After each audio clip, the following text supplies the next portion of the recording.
Good day, my fellow Americans and good people of the world. Today I would like to address you in regards to a few things that are on my mind today. First, I'm starting with a new word that I learned today. The word is envoy, not like a messenger, ambassador sort of thing, but I believe the word is like in the French context, related to the finalization of a poem. And this word stuck out to me because it reminded me of quite a few things, including the idea of like how do you break a symmetry and reestablish a new one. And for me, you have to have the end in mind and work your way back home to that conclusion, and how to do that, but to have something that you can set to that gives you a sense of completing a process, essentially. And it reminded me of the concept of how, like, some people get to know each other so well that they start to finish each other's sentences. And that was what came to mind when I thought of this word. And it also reminded me of this poem that I like that is called The Space Between Us. And it's essentially just talking about two people whose hands are touching, and what we do with our hands, like when we don't know what to do with them, and what we do with our hands when we're not thinking about what we're doing with our hands. And it's a simple and beautiful poem that reminds me of the specialness of intimacy that you have with a person. And it just sat with me today. Like, I mean, I guess the word means an ending of, this prose, but not in as a bad thing, more as like, it's kind of like at the end of every day, then you wake up into a new day. It's a good thing. Like, you keep going. It's like a way to maintain progress without getting like trapped in repetition, and it's kind of like, having somebody to be able to finish your sentence for you, or to be able to say, I totally know what you mean, because Doggerel sum up, this is what it sounds like you're trying to get at. And then it emphasizes a specific, like, Doggerel type sum up, but also for specific towards a particular individual. It's kind of like precision, and it's like efficiency, and it's getting at like the fundamentals of just like what matters out of this. At the end of a book or at the end of a poem, it's like the meaning is all of these things until in the final summary, it like brings everything to a fine point of distinction. And so the word really sat with me today in terms of thinking about like this intimate connection that is made between creation and an ending. And it was just very beautiful, and it informed a large part of my day. First of all, my morning started with attending the online memorial service, homegoing service for Reverend Jesse Jackson, and there was a lot going on there. There really was. And it was beautiful, like such a celebration of life and so much love and the meaning making that people were doing together in that space. It proved that this man was so much that he could not be contained. Nor could the people who loved him dearly. And he was a man that is a continuum in his own right, and he was a good man.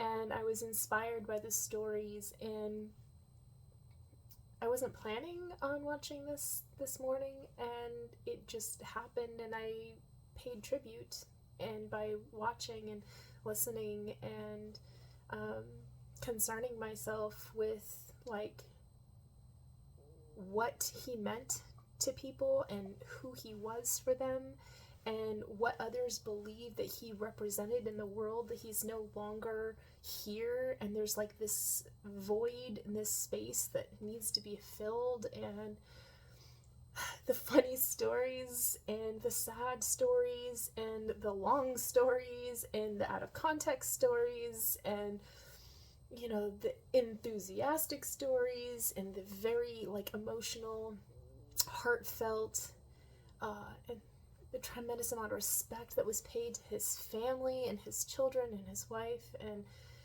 his movement and what he was able to accomplish in the world. It was just so remarkable, and it reminded me of a speech by Martin Luther King Jr., who said, at my funeral, I don't want you to talk about all of my accolades. I just want you to, remind people of how I served. And I really believe that that's what was going on today in so many beautiful variants in this wide spectrum of just humanness and expression. And I learned a lot I didn't know about him, and it made me respect him as a man that much more. And it also gave me such confidence and hope that if someone like him, who's just like this passionate spirit that was determined that this world was not going to be what it was, that he was going to make it into what it is in his heart that is right, and he did everything he could and poured himself into it, is just inspiring, because that's how I feel, is wanting to do that. My service does not look like his service, but I am a servant just as he was. And so, it made me feel so much more of a kindred spirit with him and every person who was there, and that presence in that place, and memorializing him, and embedding in their hearts this sense of really needing to put his presence into a form of tenderness and kindness and love, to help them to heal and to transition through the healing process, and to use all of the emotions that they're feeling with his passing, to translate into something that you can do on his behalf to continue, his story, his legacy, his presence, that he left in this world, the sense of like there are good men and they're good people and they do good things. And it was very, very beautiful. And I learned a lot about him. I learned a lot about his family. I learned a lot about, what he's accomplished. I learned a lot about his struggles and the struggle that endures and remains that people are now really worried about, because, you know, as time passes and we lose these great icons of and champions for like freedom and civil rights, and we're seeing those being eroded by, you know, people in positions of power right now, it's like, it seems, you know, deeply concerning. Like, are we in an inflection point where you're losing the voices of reason that got us to where we are today in terms of having these rights?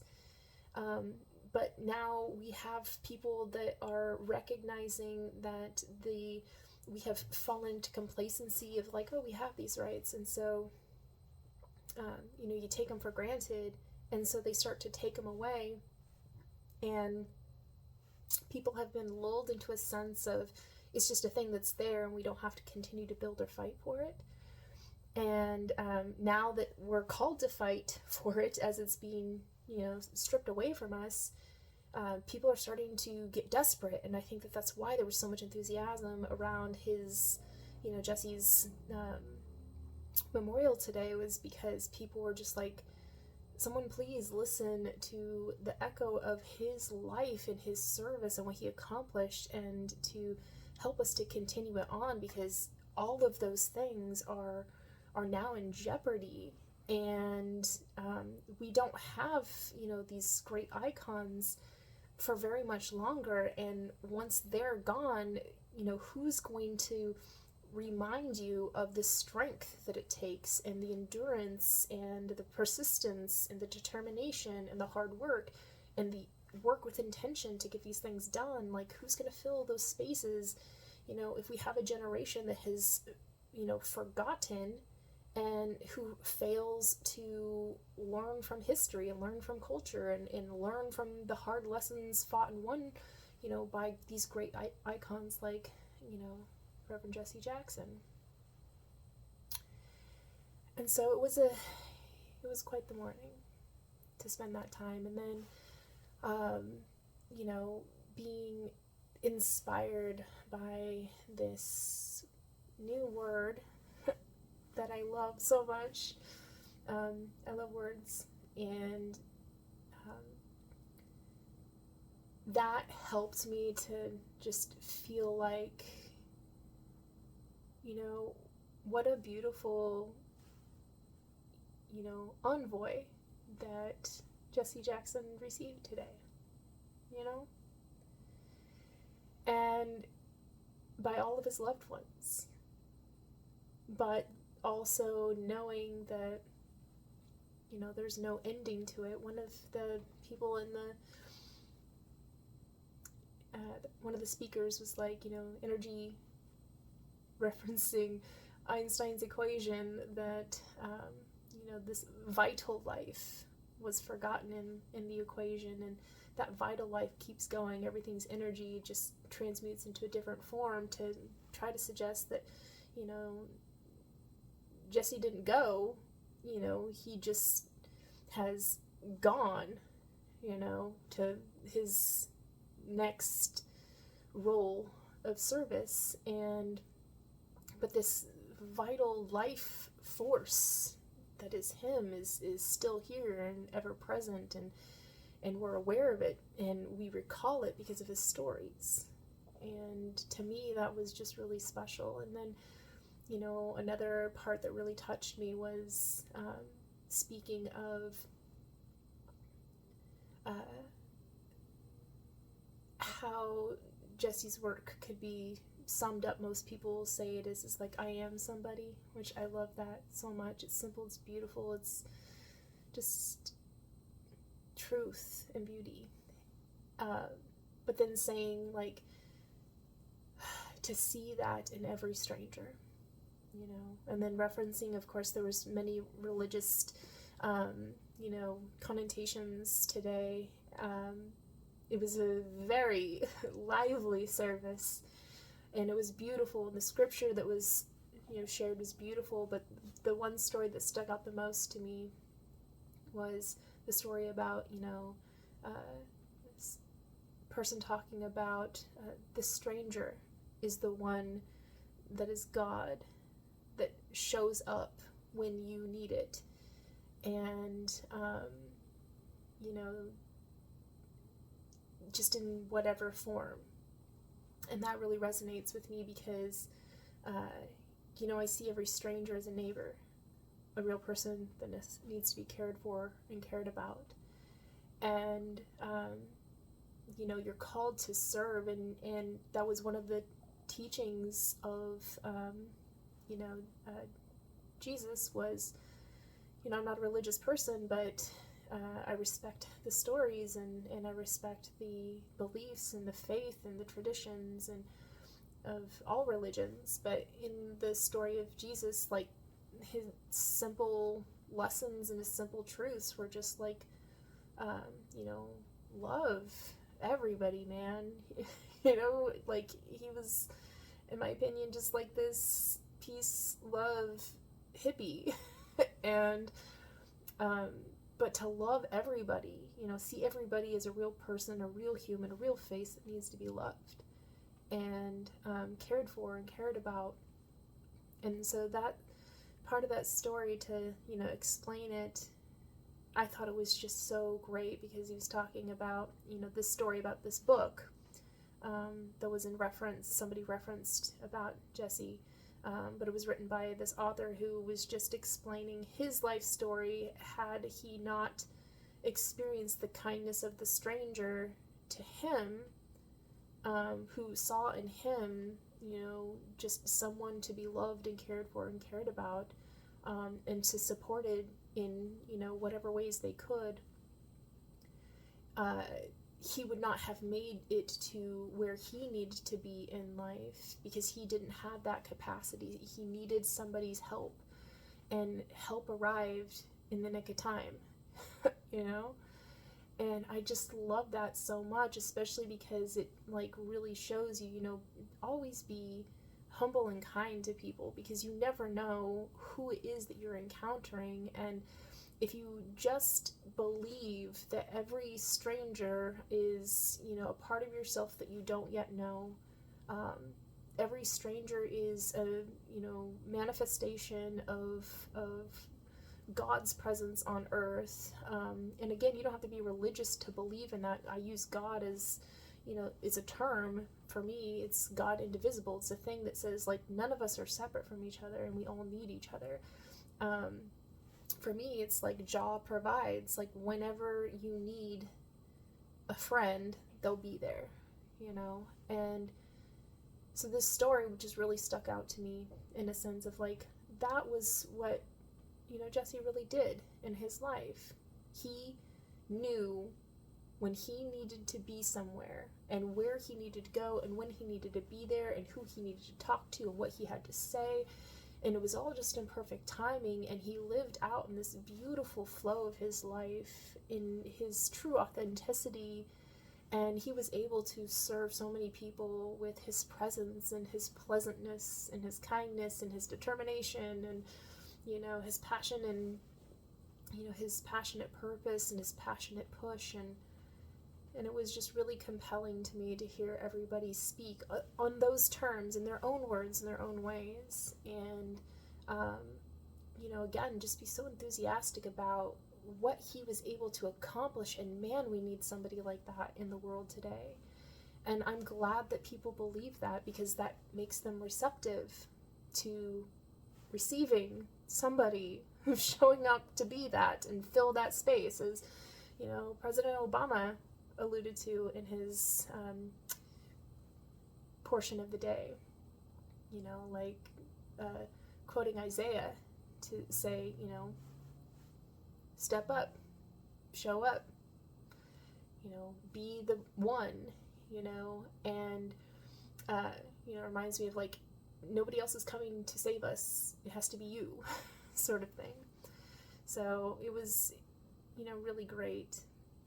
And then another moment that stuck out to me with a deep appreciation was when Vice President Harris brought on stage her campaign buttons that she saved from when Reverend Jesse Jackson ran for president twice.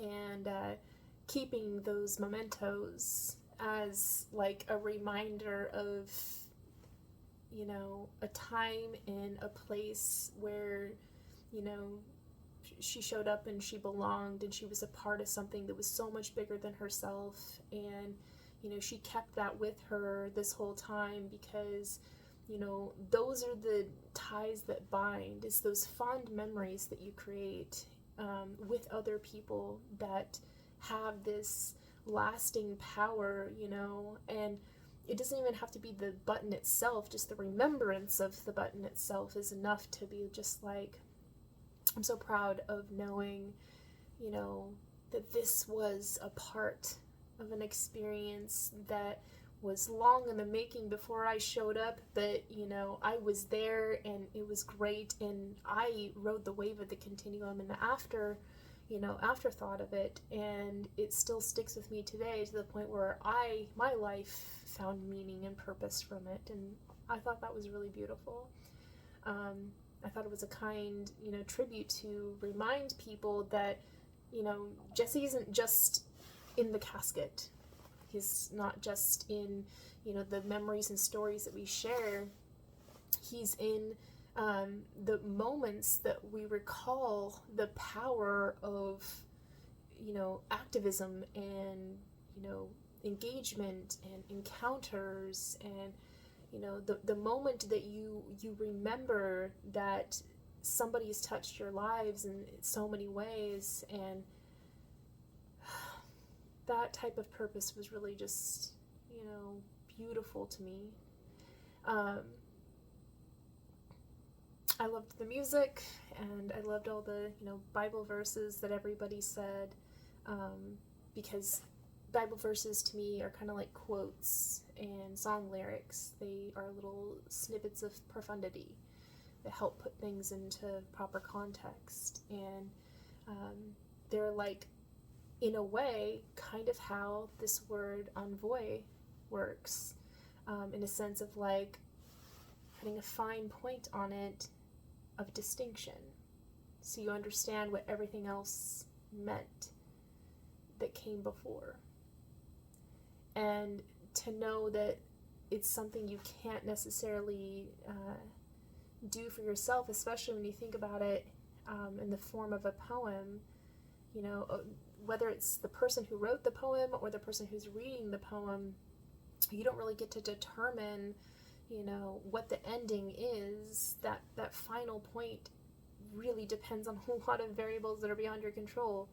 You know, the meaning matters based off of like where you are and when you are and who you are, and how it shows up, and, you know, what's the intents and the purposes behind it. And that sort of like meaning making is just so beautiful to me, because, like, I mean, we're all meaning makers, and to see, you know, all these people be able to make meaning today together to help to formalize this, you know, beautiful envoy of Jesse's life, it was lovely. But again, I don't see it as, you know, an ending, a final point. It's a continuum of intention, you know? And I loved that so much. And then, carrying that in my mind and my heart today, I was out working, being of service, and I decided to take a break and go to the store to get something to eat. And it was kind of a mindless thing. It was just like, oh, store, here, I'll go. And not really thinking specifically what I was going to eat. It was just like, it was a store, and I was going to be able to go get food. And so it wasn't really like intentional. I was just like going where I was and, you know, meeting the call of, you know, nature, that I was hungry. And I'm walking into this store, and I enter in without a shopping cart because I'm just going to grab something. And there was this woman standing there. She had gathered a basket, and she's by the door, and she was fiddling something with her purse, and I just looked over at her, and I'm like, oh wow, she's just beautiful. She's so beautiful. And so I turned to her and I said, my gosh, I love your hat. I love your outfit. You look stunning today. You were illuminated and beautiful. And she looks at me, she's like, oh my gosh, thank you so much. That's wonderful. And so she starts to push her cart, and I start to walk off, but I'm not much more than 1 or 2 paces ahead of her, thinking that was like all our encounter was, you know. But then she says, that was really very kind of you, and I really needed that, because my husband died recently, and I've just done everything I can to try to pull myself together to, you know, be presentable to come out to the store to get a few things on my grocery list. And it's been really hard. And I immediately came to her and I placed my hand on her back and just radiated love into her, just to let her know that she was in comfort and safe space. And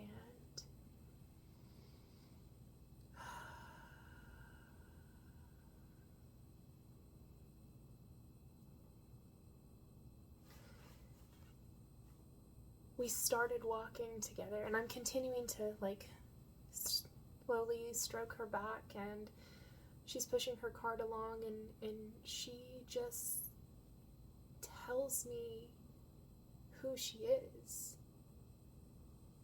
And we start walking, and then all of a sudden we stopped, and literally stopped in the middle of the store, in the middle of the cross section of 2 aisles, and we are definitely in the way. But neither of us cared. Not one bit. We just looked each other in the eye, and we engaged in conversation, and she told me things that I could tell in her heart that she needed to say. And I didn't ask her. This was her coming to me and just recognized me. And as we got to talking, she said, it was the kindness of your eyes that I knew that you were somebody that I could share with. And she expressed to me that her husband of 30 years died from a full-blown cancer in his body, that by the time they caught it, there was nothing that could have been done about it. And I share this not to reveal her, precious secrets, but to reveal the beauty of her story and her presence and honoring of her husband. And she expressed to me so many beautiful things about their connection. She's like, I'm an 81-year-old woman. And, I found him late in my life after his first wife had passed away from cancer, and they shared this story of this beautiful life.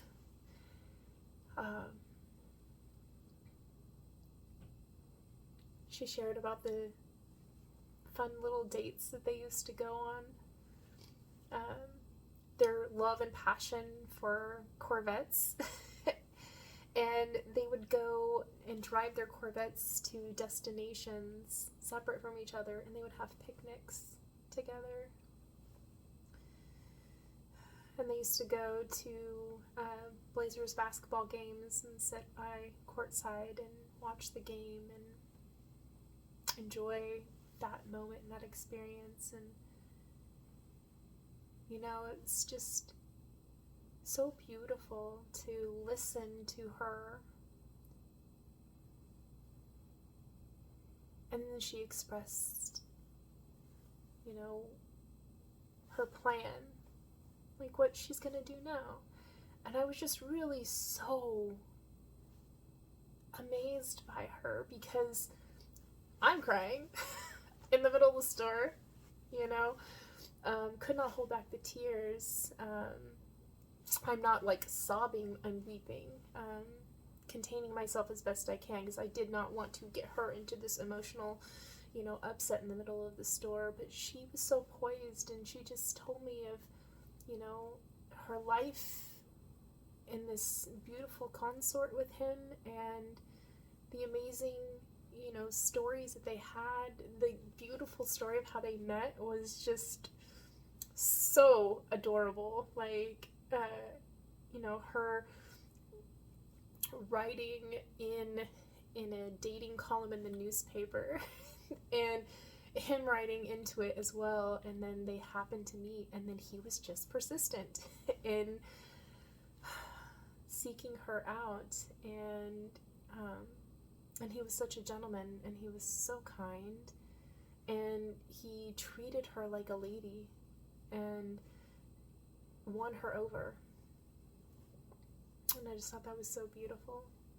But she shared with me, she's like, this is what I'm gonna do now, I made a promise to him that I'm gonna make it through this, and I know where I'm going, and I know what I'm gonna do. And sharing stories about her daughter, and then telling stories about her magnificent life. This woman lived such an amazing life, and you wouldn't think it. Like, how do you meet somebody who's so profoundly, like, experienced in their life in just this totally random place at a grocery store?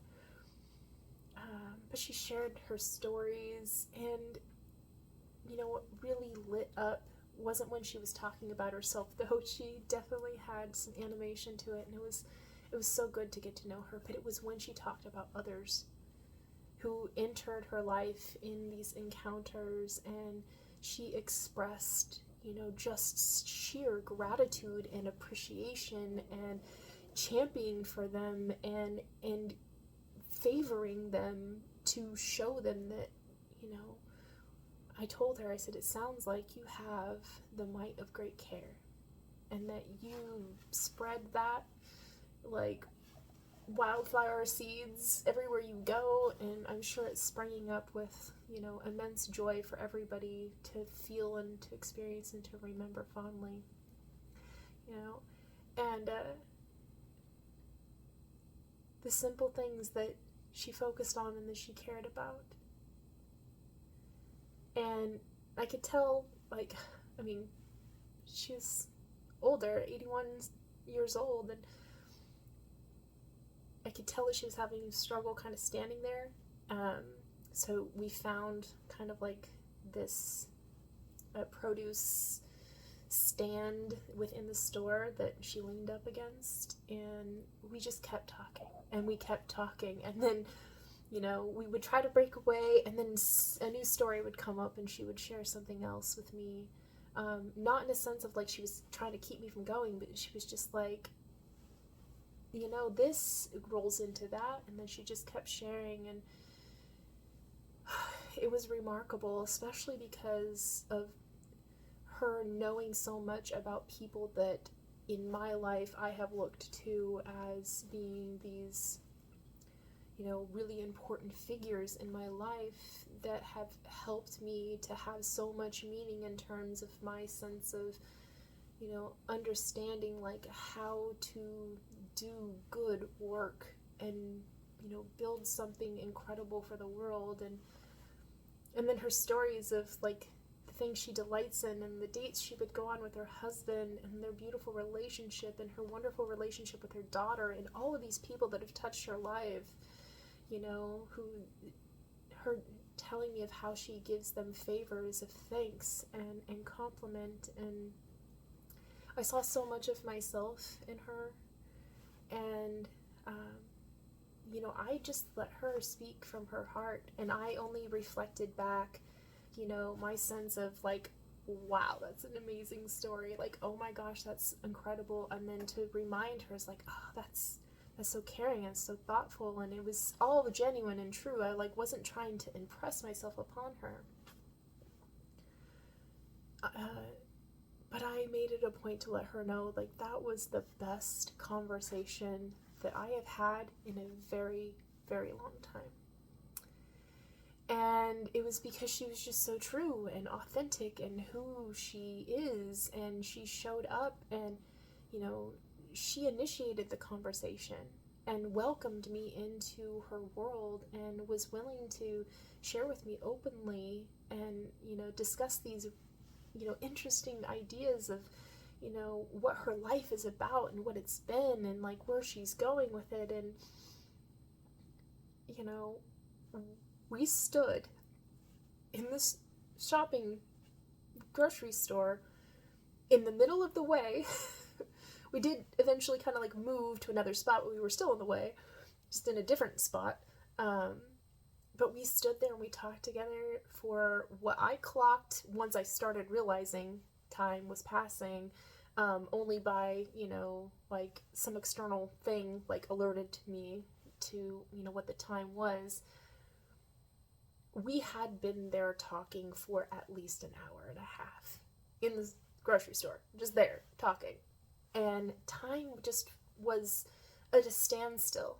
It flew by, because it didn't seem like it was that long. But yeah. And, I felt very much similar to the idea that I had heard earlier this morning while being present at Jesse Jackson's memorial, watching it online and listening to that story about the stranger. And it was like, I wasn't thinking of like, oh, this person needs me, I'm here to be of service, what can I do for you? I just knew, like, something about her stuck out, and something within me was compelled to remind her of how beautiful she is. And in that moment was enough of a welcome invite for her, a simple act of kindness that in turn into this return of kindness of her sharing with me her beautiful story. And I mean, I wish I could relate everything that she said. I mean, I still think of it. I remember it. It's all in my head. But, for the respect of her life, I'm not going to go into the specifics or details, but her and her husband had a beautiful life together. And that really hit home for me. And it literally like shifted something inside of me, because it was like, when she told me in all the years that we were together, I really never thought that I was going to have to live without him. I thought I was going to be the first to go. And in that moment, she took a breath and just...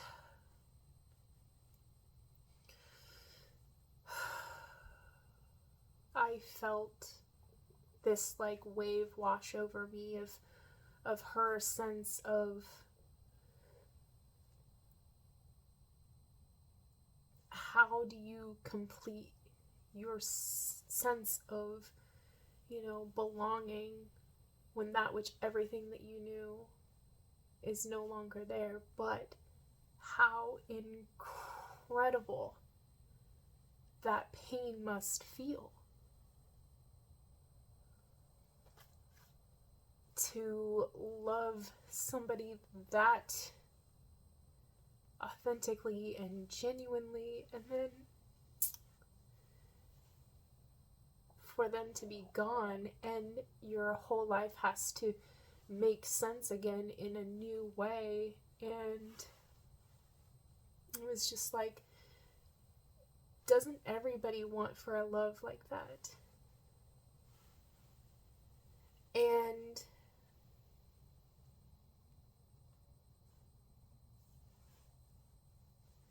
So in a sense, her telling me this story, which seemed to be healing to her for sharing her story, was also healing to me in a sense of like, I forgot what it feels like to want for and need for that sense of completeness. And it's kind of like something in my heart that needed to be stretched, that honestly had never been stretched before. And what filled in its place is this like real sense of understanding, like everything that's come before in my life is starting to make much more sense. And to me, that's just so beautiful. I mean, it's making sense on so many different levels. And then she told me of how her and her husband have been in service, what she's done in her life in terms of service. And she's a teacher and, professional and, businesswoman, and her remarkable contributions were just so good because, she took tremendous pride in reminding that, there's still people who she taught that years afterwards remembered her and were grateful for her. And then their children as well was like, you set us on a trajectory of success. And, to know that she respected so much the people who she was responsible for helping to guide in this world, and her kindness and her consideration and her devotion and the amazing lives that she touched and was a part of this amazing history in the making. And it's like the hidden figures, and to me that was just beautiful. It was so beautiful to get to know her and to get to know her husband, and I feel honored to be able to carry his memory as well and to continue it. And as a large part of why I'm making this, marking a memory and making it whole, is because I want for the kind of love that they have. And I think that kind of love is the kind of love everybody should experience. And thinking of how that opened my heart today, I was just so grateful for her, and I reminded her. And when we were getting ready to finally part ways, again, we tried multiple times, but then something else came up and we were talking, and I just asked her kindly if she would like to join me with welcome invite to sitting down together and sharing a conversation, so that we can continue the conversation, because I delighted in the stories that she told, and getting to know her as a person, felt right, and I sensed that it would be good for her because, as she expressed to me, she's like, the grieving process is hard. She shared she listens to music and she goes through memories, and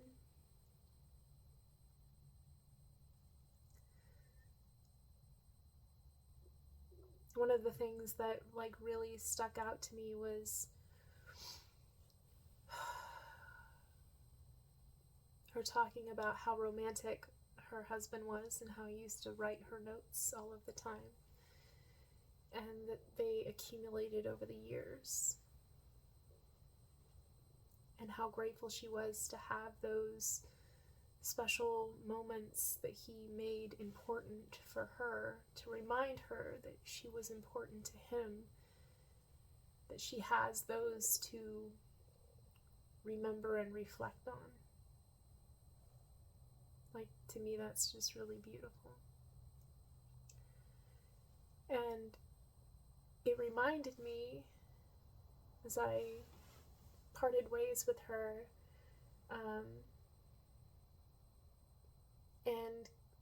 she continued on in her shopping experience, and I did mine, and I returned back to accommodations and went out for a walk to transmute some of this energy that has compiled over the day with all of these things. And, you know, I was inspired by a few thoughts of just like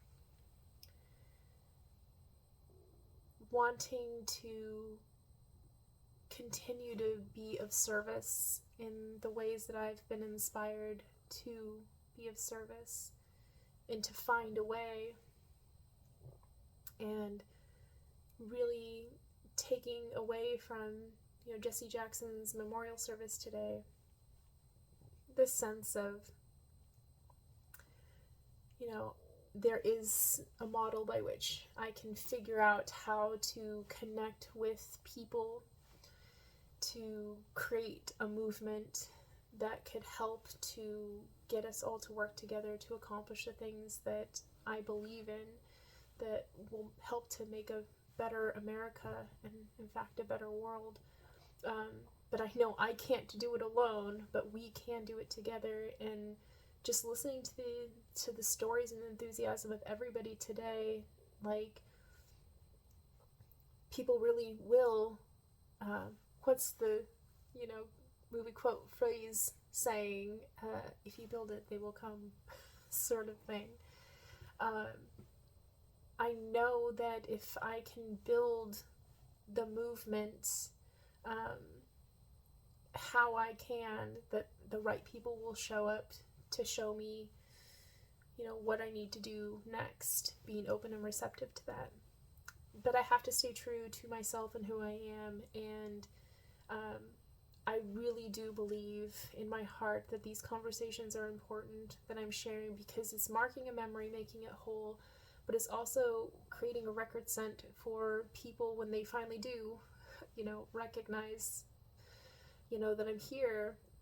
They'll have something to look back on, to be able to understand who I am, where I'm coming from, and what I'm all about, to understand that I'm true and I'm real and I care, and, you know, this is who I am. Because I don't have anything else that I can do within my power right now but this, and you gotta work with what you got, and, you know, bloom where you're planted, essentially. As much of a, you know, mobile person I am, I still have this as somewhere that I can make a difference, that can be accessible to other people. So in time, when the right people are meant to find me, they'll be able to know I'm here, essentially. And then, you know, being deeply inspired about this idea, this, you know, word to frame things, and all of the, you know, context that are brought into me, you know, it reminded me of this brilliant song that I love by Nako, which is called Love Letters to God, which reminds me very much of what I want to do in service, in part, for the American people, is to just have a way for people to know that they are being heard, and know that their voice is being, you know, recorded, and it's making a difference, and, you know, giving them a seat at the table to be heard. And that's, you know, listening to this beautiful lady, Lois, express her life story to me, and, you know, the love letters that her husband would send to her, and then all of the messages that everybody sent today about Jesse and everything that he did for their lives. And then this sense of, you know, there's somebody out there that, you know, could understand the complexities that are me and my, you know, peculiar way of looking at and experiencing and encountering the world, was just such a, like, heart-opening resonance. that I really needed. And, I think it all tied in with each other today, and in a way that, like, made today very special. And it happens to be a special day for me in terms of, like, how I orient myself within the universe. Today is all about how to attune myself in service to others and to attain my purpose. And I really think a lot of that was accomplished today with the things that I was able to take in and take on. Because for me, like, I can't do anything in, like, part. Like, I don't want, to just succeed in one way. I want my whole life to be this beautiful success of fulfillment. I want everything that my heart, calls for and sings for. And I don't want to deny any of it, because it makes it impossible to do the good work when, I have to tune out any part of these things that are, like, I have to go where my heart sings for my presence. And if I don't, universe will get louder and louder, and it will become much more difficult to reconcile it in a sense of being, resonant. It's kind of like knowing where and when to enter, a welcome invite. And so today was really like, I set my intention, which I do every day. I set my intention for the day, and I open myself to the possibilities, and then I usually give myself some sort of guiding context for the day. And within that, I find the things that are purposeful and meaningful and thoughtful and true, and I follow through with that with intention to, like, wherever I'm compelled to be. And, like, I know who I am and where I'm meant to be. So when I find myself there, usually most naturally, when the moment arrives, I can be consciously myself. And today I was of service to dear Lois, and I believe that I helped her to, remember that the grieving process is a continuum, but you're never alone. And just really made her know that, like, she lived an extraordinary life, and her life with her husband was extraordinary, and it was a beautiful thing to remember and to recall. And I was just so happy for her that she had somebody who cared enough about her to want for her to be able to express that in a way that could help her to be able to heal.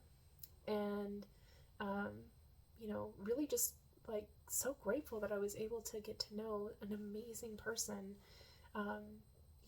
in such a, casual, comfortable, fun, very emotional in many different ways. Lots of highs and lows in that conversation, and many memories that were made. And,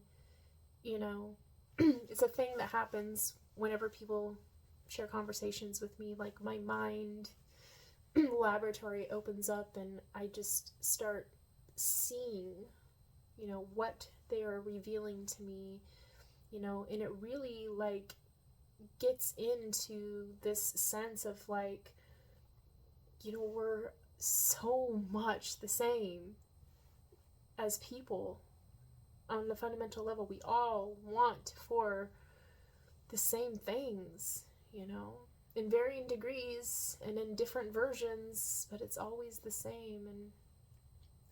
And I know in my heart that that's the reason why, I, by happenstance, came across her tonight, was because my heart longs for what she has lost.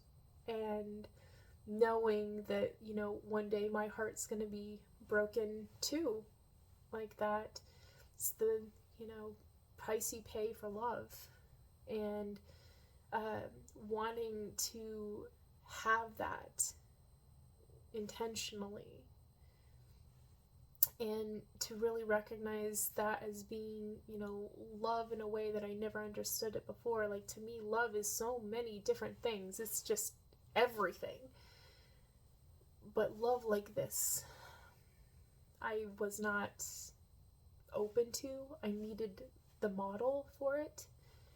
And I've seen it before in my great-grandparents, and I think that was also a lot of what I saw in her. She reminded me of my great-grandma.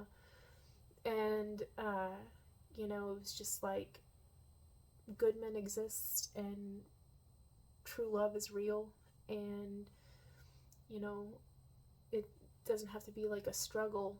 Like, their story of like how they came together was just so unique and so beautiful and so special. And to me, that was just like really what I needed at the moment. And I really believe for her that she really needed me in the moment. She needed somebody who cared and who would love her and to sit with her and pass some time, and to not be worried about hurrying off to some other place, but to be all about her in that moment, and to remind her, that she's cared for and cared about and loved.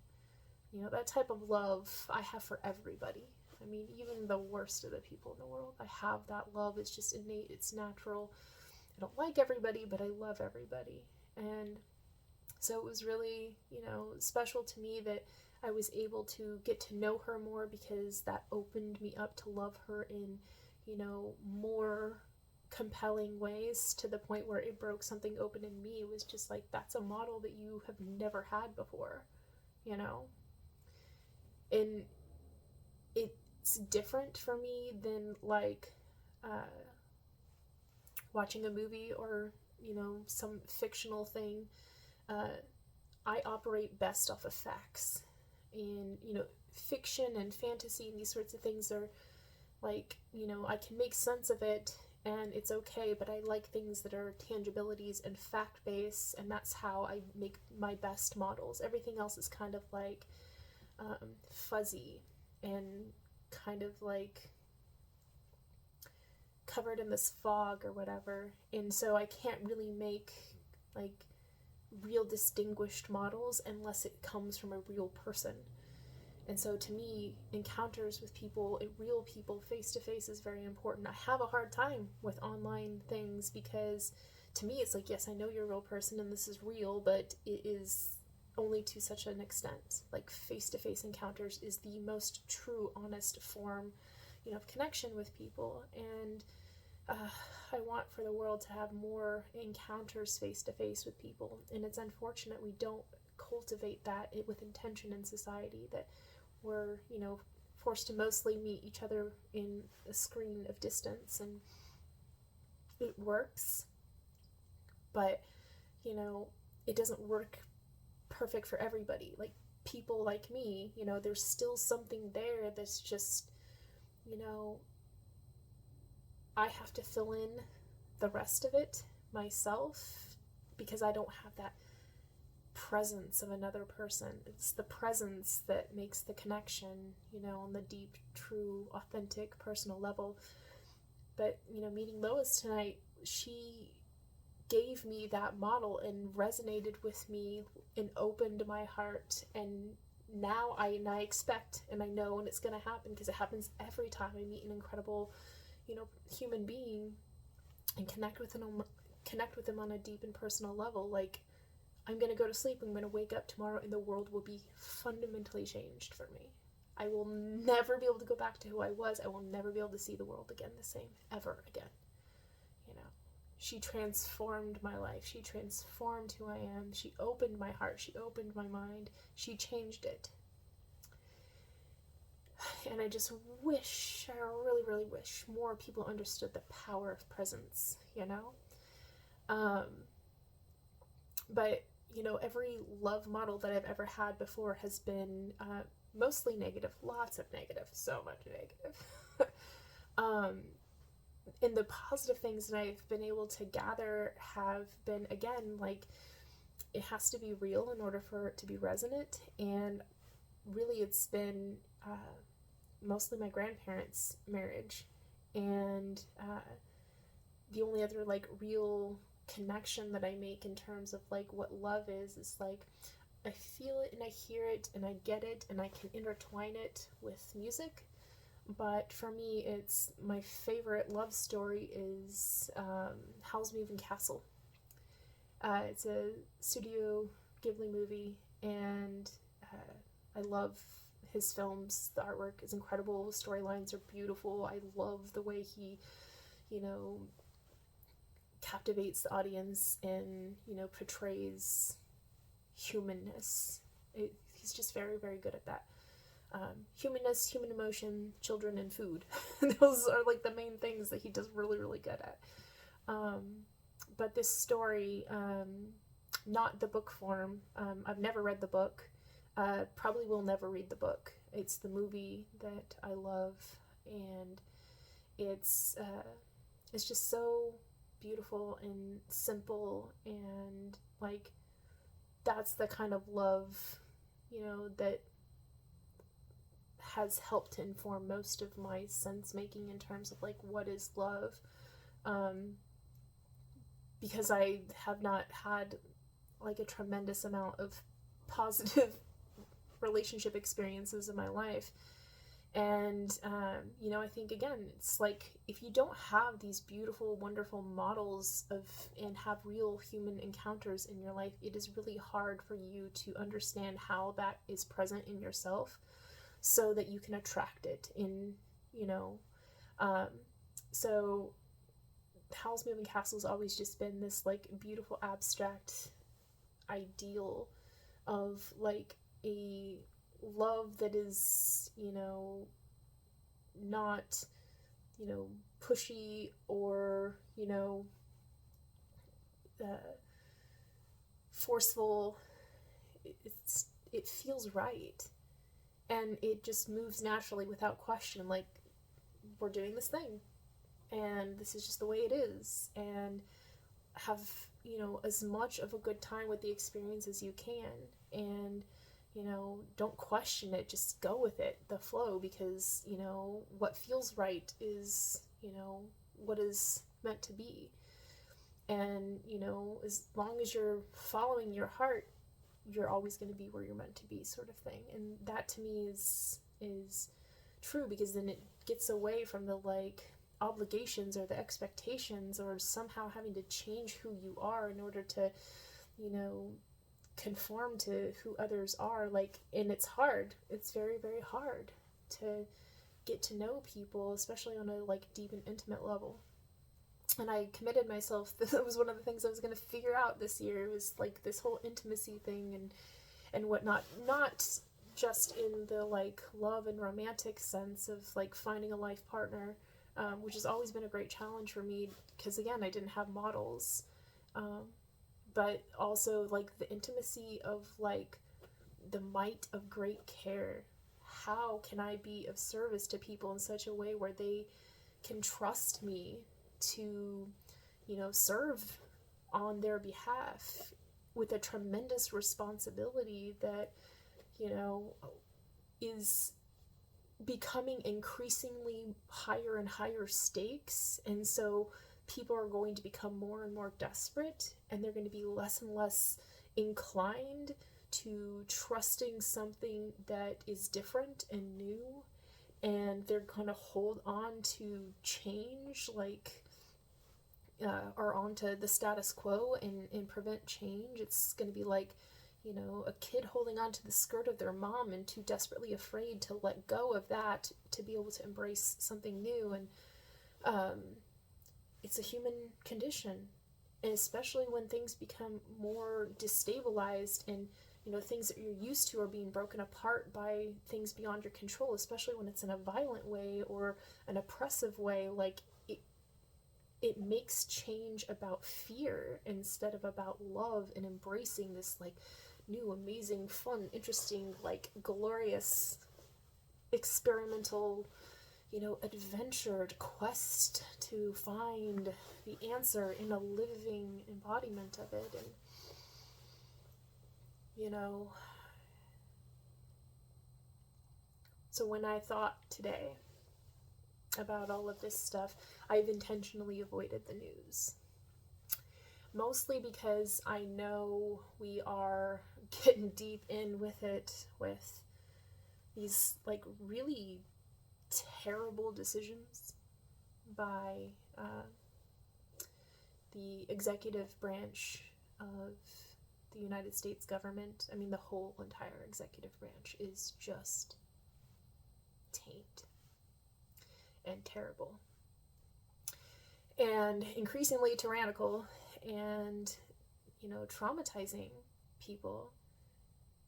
And, you know, I'm really over it in terms of feeding into this, you know, necessity of attention that, you know, the people that are, you know, embedded in the executive branch are like demanding of everyone, because that's the only power that they have, is the power to control the narrative and control the story.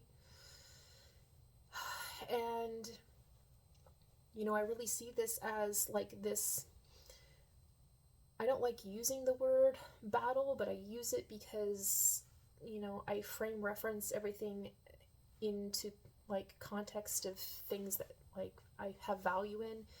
And one of the great values, like my favorite book, is The Art of War by Sun Tzu, you know. Not because I like war, but because I love peace. And you have to understand war in order to establish peace. And so I don't like to call it battle, because then people have certain feelings about that word. And then all of a sudden they're like, oh, battle, oh, I'm gonna get on the defensive. And, you know, all of a sudden people are thinking about you being this like conflicting person, or you're, you know, trying to, you know, start shit or something. And it's like, no. The context that I'm trying to put here is like, there is an old world pattern that has become, you know, corrupted because the integrity that upheld it for so long is no longer valid. It's useless, it's antiquated source code. And it has to be revived. There's going to be parts of it that, yes, are going to be brought forward in the new continuum, but we have to let the old and useless and antiquated things pass away. Really establish what there is of integrity that can help us move forward, and then proceed forward with intention, you know, moving on in a new direction. And so all these things are falling apart. And so the like fight or the battle is really about, how do we explain to each other how to figure out what matters and what's important and what we're going to focus on and what we're going to worry about, and not worry in the like, you know, have anxiety about it, but like, we must concern ourselves about this in such a way that, you know, we're compelled to act, you know, with a sense of urgency or importance, because time is of the essence. And it's a hard thing to communicate to people, because I've been seeing it for a long time. This is why I've been working on what I've been working on for so long. It's like, oh, shit's about to hit the fan, and we're going to have to be ready to make moves in the right ways, at the right time, for the right reasons. And, you know, a lot of it is this just sense of where attention goes, energy flows. And if more people like really searched their heart and soul and followed what I call their heart song, to where they're meant to be, where they sense like, oh, this is where I belong, this feels right, this feels good, you know, like, oh, you're my tribe, you're my people, you're my person. And follow that with intention, you know, you always find yourself in the right place to be of service. It's the law of connection and service. It's a real thing. You know, universal laws, you know, abide regardless of whether, you know, you believe. And they are in no way contradictory of any religious belief or any form of spirituality. It's just like a way of understanding the physics of the universe, in a sense of like this metaphysics. And most people don't think about that. They're like, oh, that's crazy woo-woo or whatever, because it's not, you know, a natural mainstream conversation that we have about it. So when I tell people I follow my heart song, they're like, what does that mean? They don't understand it. It's like, well, you know, I get it. You know, it's hard to put into words other than just like, when you know, and you know you knew all along, and that's all you needed to know. And not, you know, conflating that in your head, like with logics. Find what's reasonable and what's fair and what's just, and, you know, what you sense is right for you, and, you know, lean into that with intention. And whenever I do that, I always find myself in the right place, the right time, to meet the right people. Just like I did tonight, and I met Lois. Just like I did this morning, and, you know, I met this great opportunity to, through the screen of distance, experience, you know, this moment with Jesse Jackson's, you know, memorial. And then another, you know, moment where I was, you know, inspired to consider, you know, naming something that I had not ever known. You know, it's a new variable, and that newness is, you know, what you need in order to create a change state. And, you know, so far it's led me in a beautiful, magnificent, wonderful direction, and I'm loving it. I'm loving everything about it. It's been all good. All good. But, you know, I'm gonna have to go back into, like, conscious awareness and bring myself back into the thick of it tomorrow. I'm hoping, with everything that I've intentionally cultivated today, wanting to not play on notions of fear, but to really instill love, and to let that be the guiding principle of my life, and focus on that as being the thing that's like setting the tone, setting the stage, you know, creating the precedence. And again, kind of like what the word envoy means, is like I'm starting with the ending so that I can work my way back to the beginning and then find my way back into this sense again, knowing that everything will come round, you know, full circle. And what I anticipate is along the way I'm going to learn lots of different things that help to distinguish that sense for me, to help to build those patterns and tangibilities so that I can not just think about them, but be about them. And that's where, like, the connections of, you know, tangible forms start to, you know, manifest, and like synchronicity soars, and you know, everything just lines up perfect, and, you know, and I become more and more my amazing self, because I have had to break down so much of who I was before, because it wasn't right. It was like the old world was dying, and so was I. And unless I, you know, woke up and transcended it, I would be in a much worse predicament than I am right now. But, you know, the personal revelation experience of, you know, getting out of that terrible patterning so that I'm not taken down with it was hard. It was hard work to be able to do, because there's not a lot of patterns that exist to transcend, you know, out of old models. And so I've just been trying to be really conscious of people and find good people and to champion for their successes. Like, please be more yourself in the world. I love you so much. Because, you know, we need those good models in order for us to, like, reflect it inside, and for it to open us up inside and be resonant with it, so it can shift us to a different continuum, and we start looking at things differently, seeing things differently, considering things differently. And so we need people like that are of service, like I was today with Lois. You know, she was bereaved, and, you know, she reached out to me, and instead of being this busy person that was just going to, you know, get along with my life and, you know, ignore the tragedy that she was facing, and to act like it's not my problem or it's not my care or concern, you know, that's not who I am as a person, first of all. But, knowing that in that moment I had a choice to be of service, and my deep inclination, because of who I am and how I've cultivated myself with intention in my life, was to be of service to her in that moment. And then she was in service to me in a way that I have been searching for that model.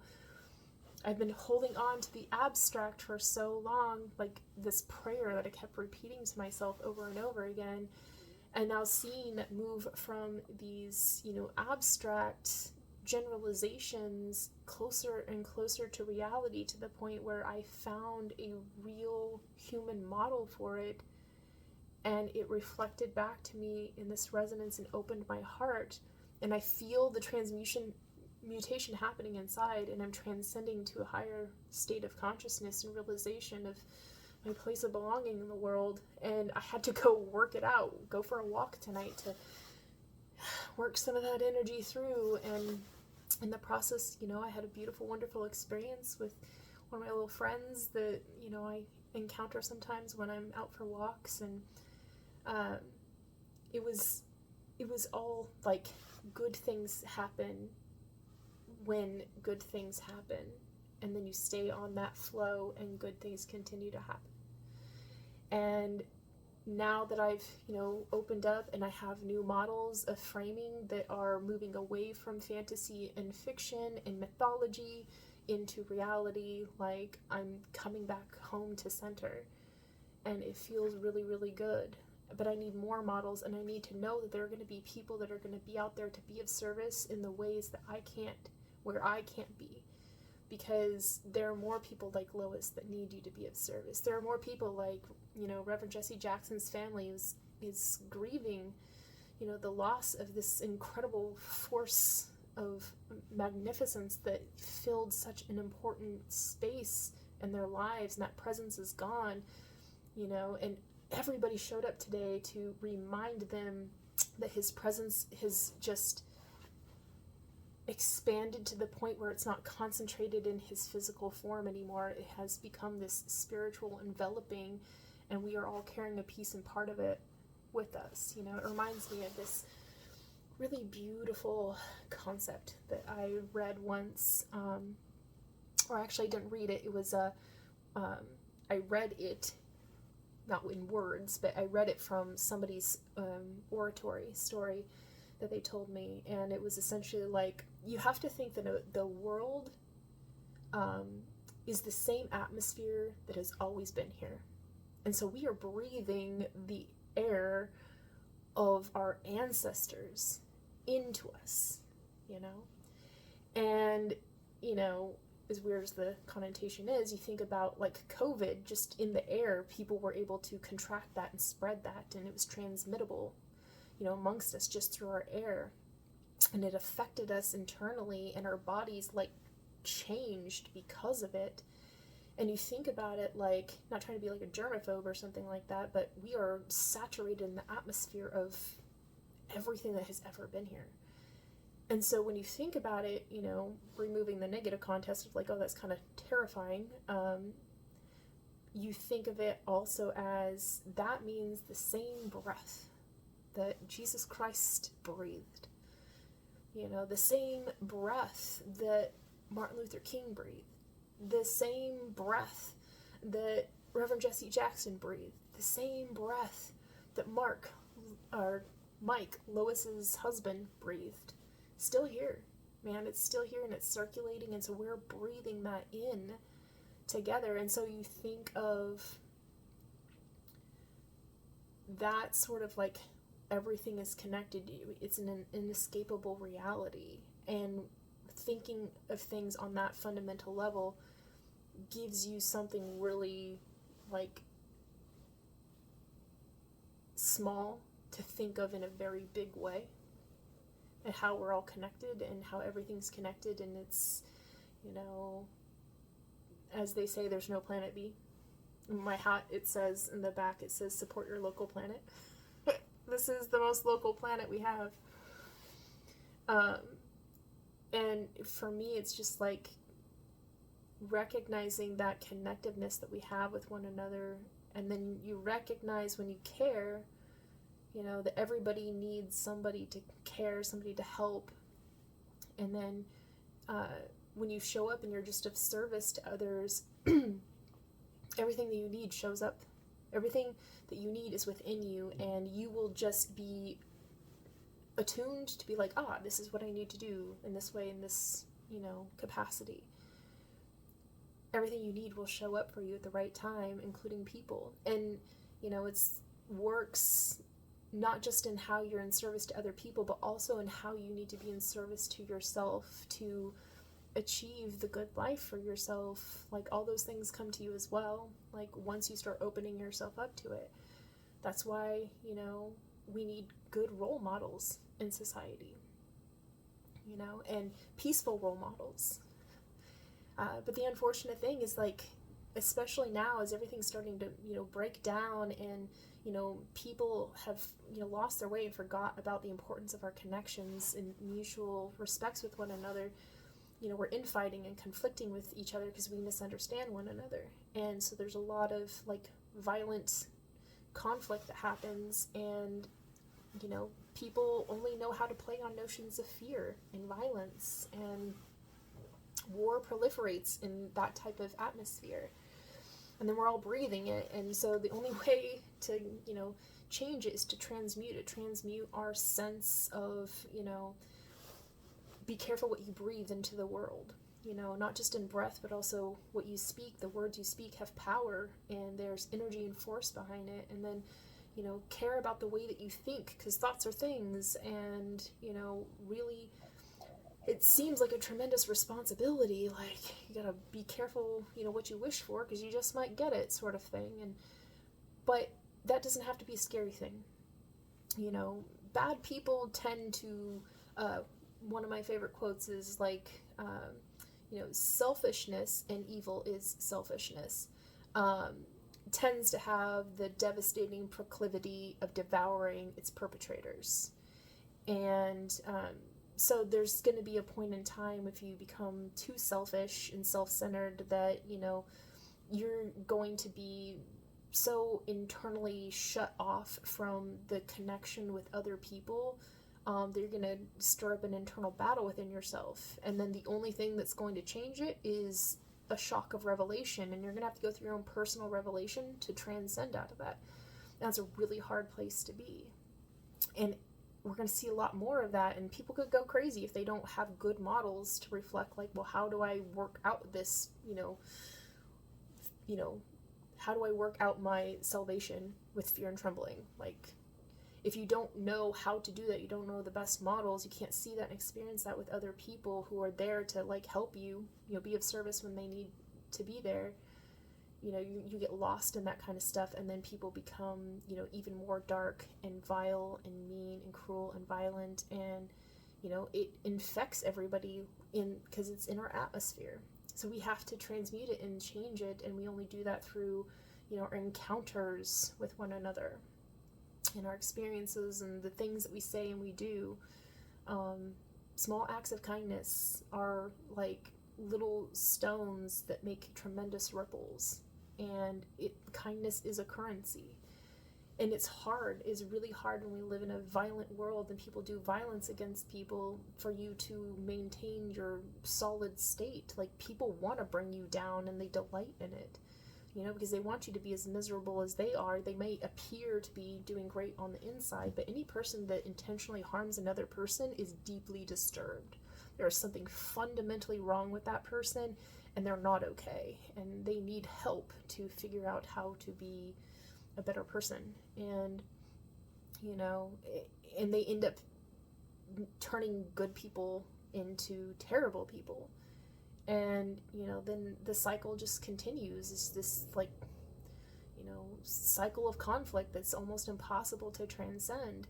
And so no wonder we see so much violence and war happening in the world. There's a tremendous amount of models, bad models, and people play on notions of fear, you know, and war is basically an inevitability in that context, you know.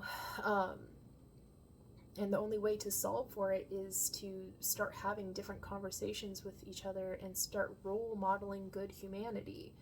It's why I constantly say, like, I'm so grateful for good voices trying to lead youth and the future in a positive direction. Keep up your good work. Because we need people to remind us that it doesn't have to be this way. It's only this way because things have gotten out of hand and not enough people are taking on the responsibility of, like, being good humans to themselves and others, and role modeling that in society in such a way where it becomes louder than words.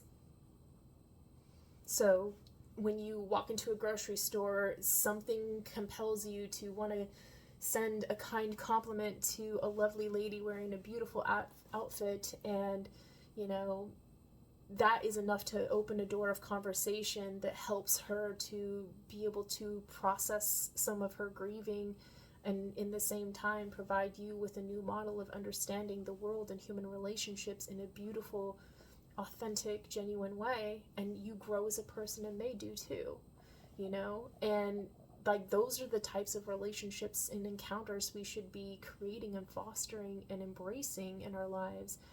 And it's hard to do when technology has us so far removed, and I believe there's ways to make human connections through technology.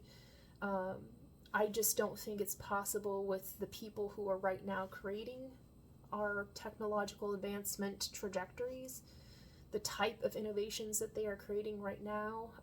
When you look at the way these people treat other human beings, you realize that, bad actors with nefarious intent may be able to create cool things, but those things are not going to have great outcomes, for people in general, because the person who's creating it is embedding their sensibilities into it, and their sense is like they just want to capture your attention so they can monetize it, instead of like thinking your valuable time and attention matters, and that it should be going focused on like discovering who you are, why you're here, how to be of service, where you can best be of service, how to connect with people and have genuine, authentic human connections, and to be able to experience things that move beyond the screen of distance into real world tangibilities, and help us to connect with one another, in authentic ways, and help us to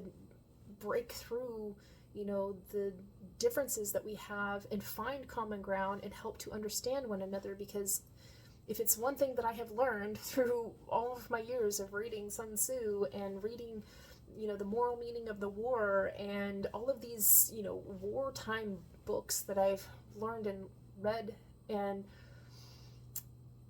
listening to people talk about war and history, like it all is distilled down to conflict. The only thing that is between two opposing sides is a misunderstanding. And you can reconcile that misunderstanding, and there is a way to find a realistic continuum of an imperishable world peace that all parties can be involved with. And so when I'm listening to, here in recent days, that the executive branch of the U.S. government is forcing upon the American people, this unwanted, unnecessary, unwarranted conflict that is, very much a war, whether you want to call it or not, and it's based off of this misunderstanding, and you can tell why, because the executive branch can't even name it. They have no idea. Like, how do we define what it is, and what's our objective, to the point where, they just whole out said, our objective is extreme measures, the maximum impossible case scenario, that's what we're going for. So basically just, creating the context to which this is going to be forever, because we will never define this as being accomplished, because, this vague generalization of what the end is, which very much brings me back into that word that I discovered today, through a welcome invite, of considering, the realm of possibilities, and, not to bring that negative context into, the context by which this word has been, beautified in my experience. But, if you look at it, if you start with the ending, and the outcome that you're going for, and then you work your way back, and you're engineering it to the point where you can justify your starting point. If what your end point is like a really, excuse the language, shitty outcome that nobody wants, like, not worth it. Don't go down that trajectory. And then the fact that the executive branch is in control, and they're making these terrible decisions on our behalf, and we're saying we don't want this, but they're doing it anyway. We got a lot of problems here in America that need to be solved for. And to me, it's obviously a matter of, who wields power, who holds the power in America, and where are the leverage points and, the leverages that we have. And how can we call ourselves a democracy if the people themselves don't have the leverage, And so just thinking of that, and I'm hoping for tomorrow when I go, wake up into this new world experience of my new patterns being, aligned in the sense of like what I'm looking for and what I notice and what I care about and what matters to me, and it's still going to be consistent with my soul print values and alignments, because I know who I am and I know where I'm going and I know what this is all about. I know the point of the exercise. Those distinguishments and those distinctions and those intents and purposes do not change. The only thing that changes is my sense that, like, Lois gave me this beautiful model that now I'm open to something that I was not open to before, in the truest sense. And now I have that, and I'm looking forward to how that's going to be able to, like, revolutionize my life, because that's a fulfillment that has been preventing me from being able to, achieve my best version, because it's a deeply embedded soul print value to the point where my heart song constantly is leading me, in the sense of finding my life partner. Like, I know that that is something that is for me. And it's like this purpose in life, and like knowing what that is for my heart, and just trying to be able to be receptive to it as much as possible. And the only way to do that is when I can have encounters and experiences and good models. Lois was able to show me that I have that potential within me, because I couldn't see that potential in myself. And so I'm super grateful for her for that.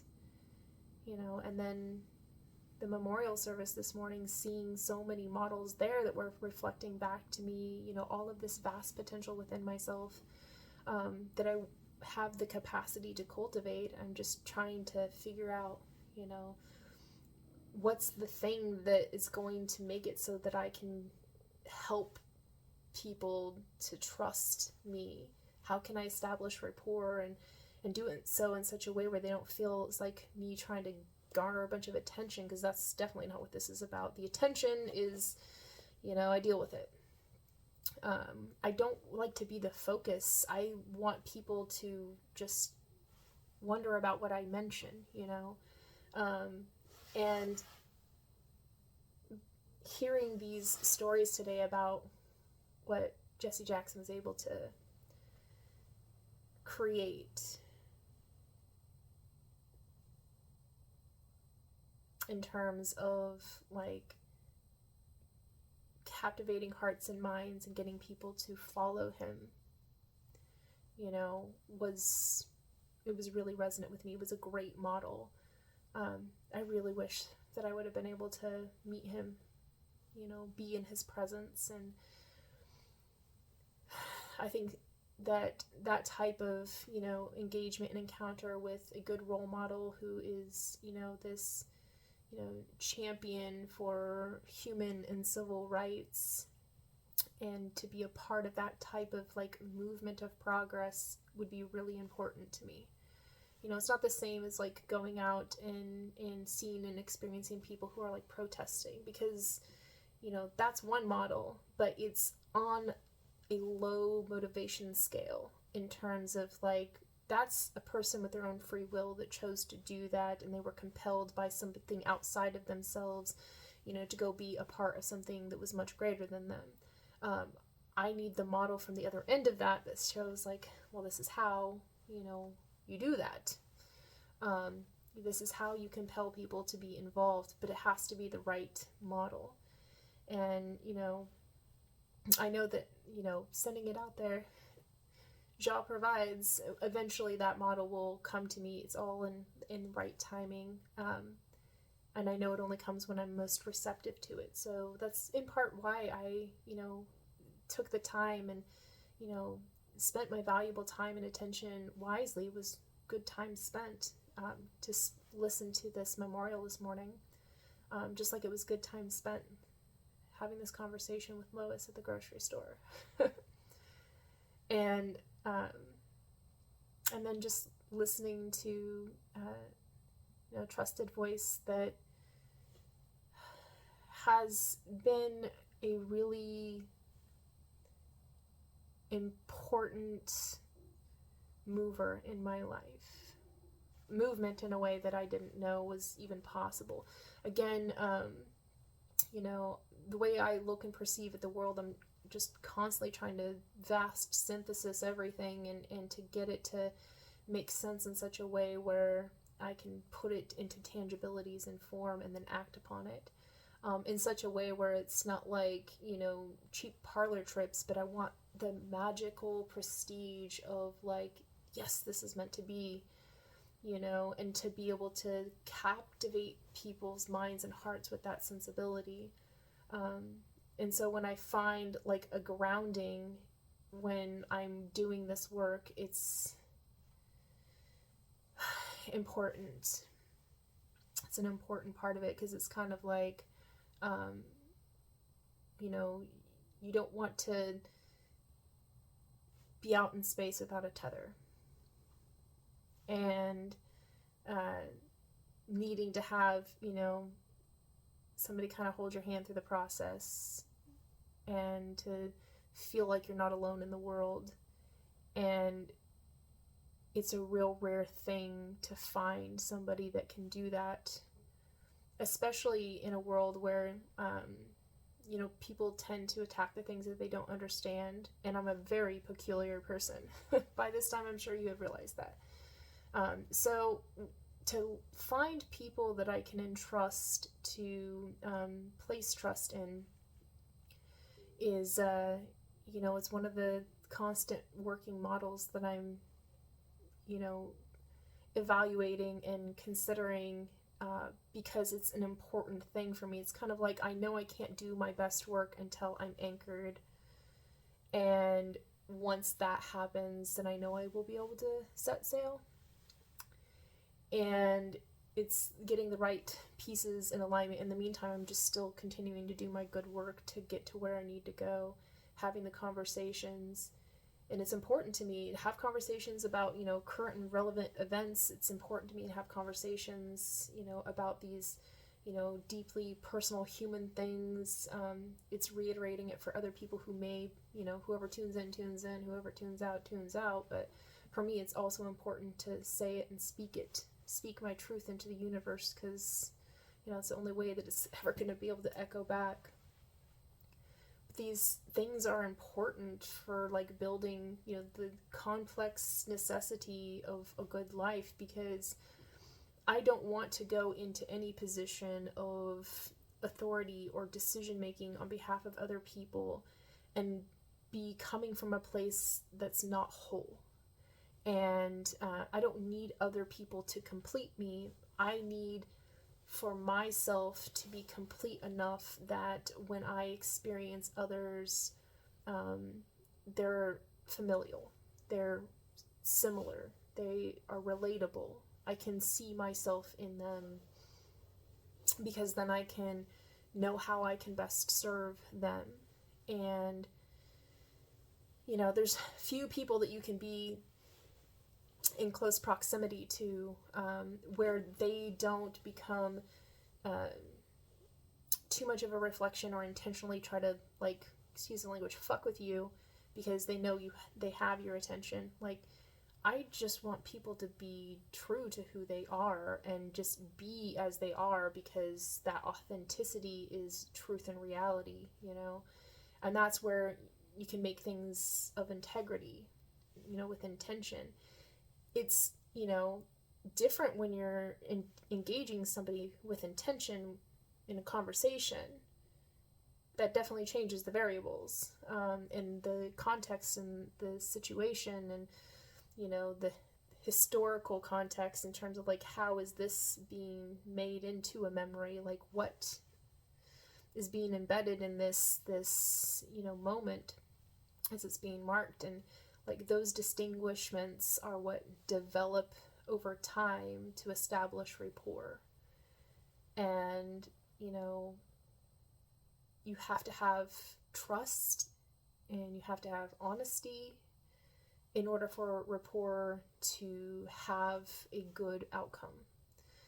And if there are people that you can't be honest with and you can't be truthful with, because they force you to deceive yourself or them, in order to protect yourself from them, like trying to harm you or hurt you or, you know, make you be something that you're not.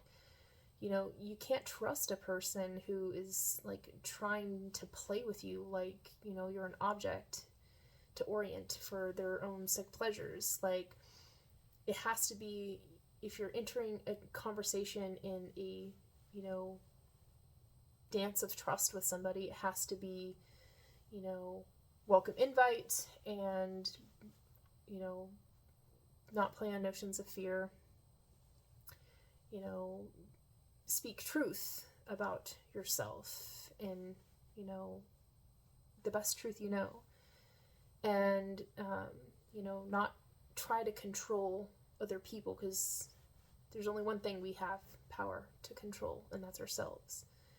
And let other people be true to who they are, you be true to who you are, and then that's the most authentic sense of trust that you can build with somebody. I mean, that's another reason why I make these videos, because it's me trying to be authentic as I can.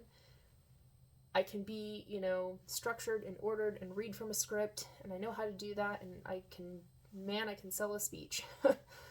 But that would never sell you on who I am as a person. You would never know, you know, if I mean what I say and I say what I mean, if you didn't hear me talk about, you know, how I see the world and how I interpret things, how I work out problems and solutions, you know, what matters to me, and these sorts of things. It's getting to know somebody is the way you break away the misunderstandings, so that conflict is less likely.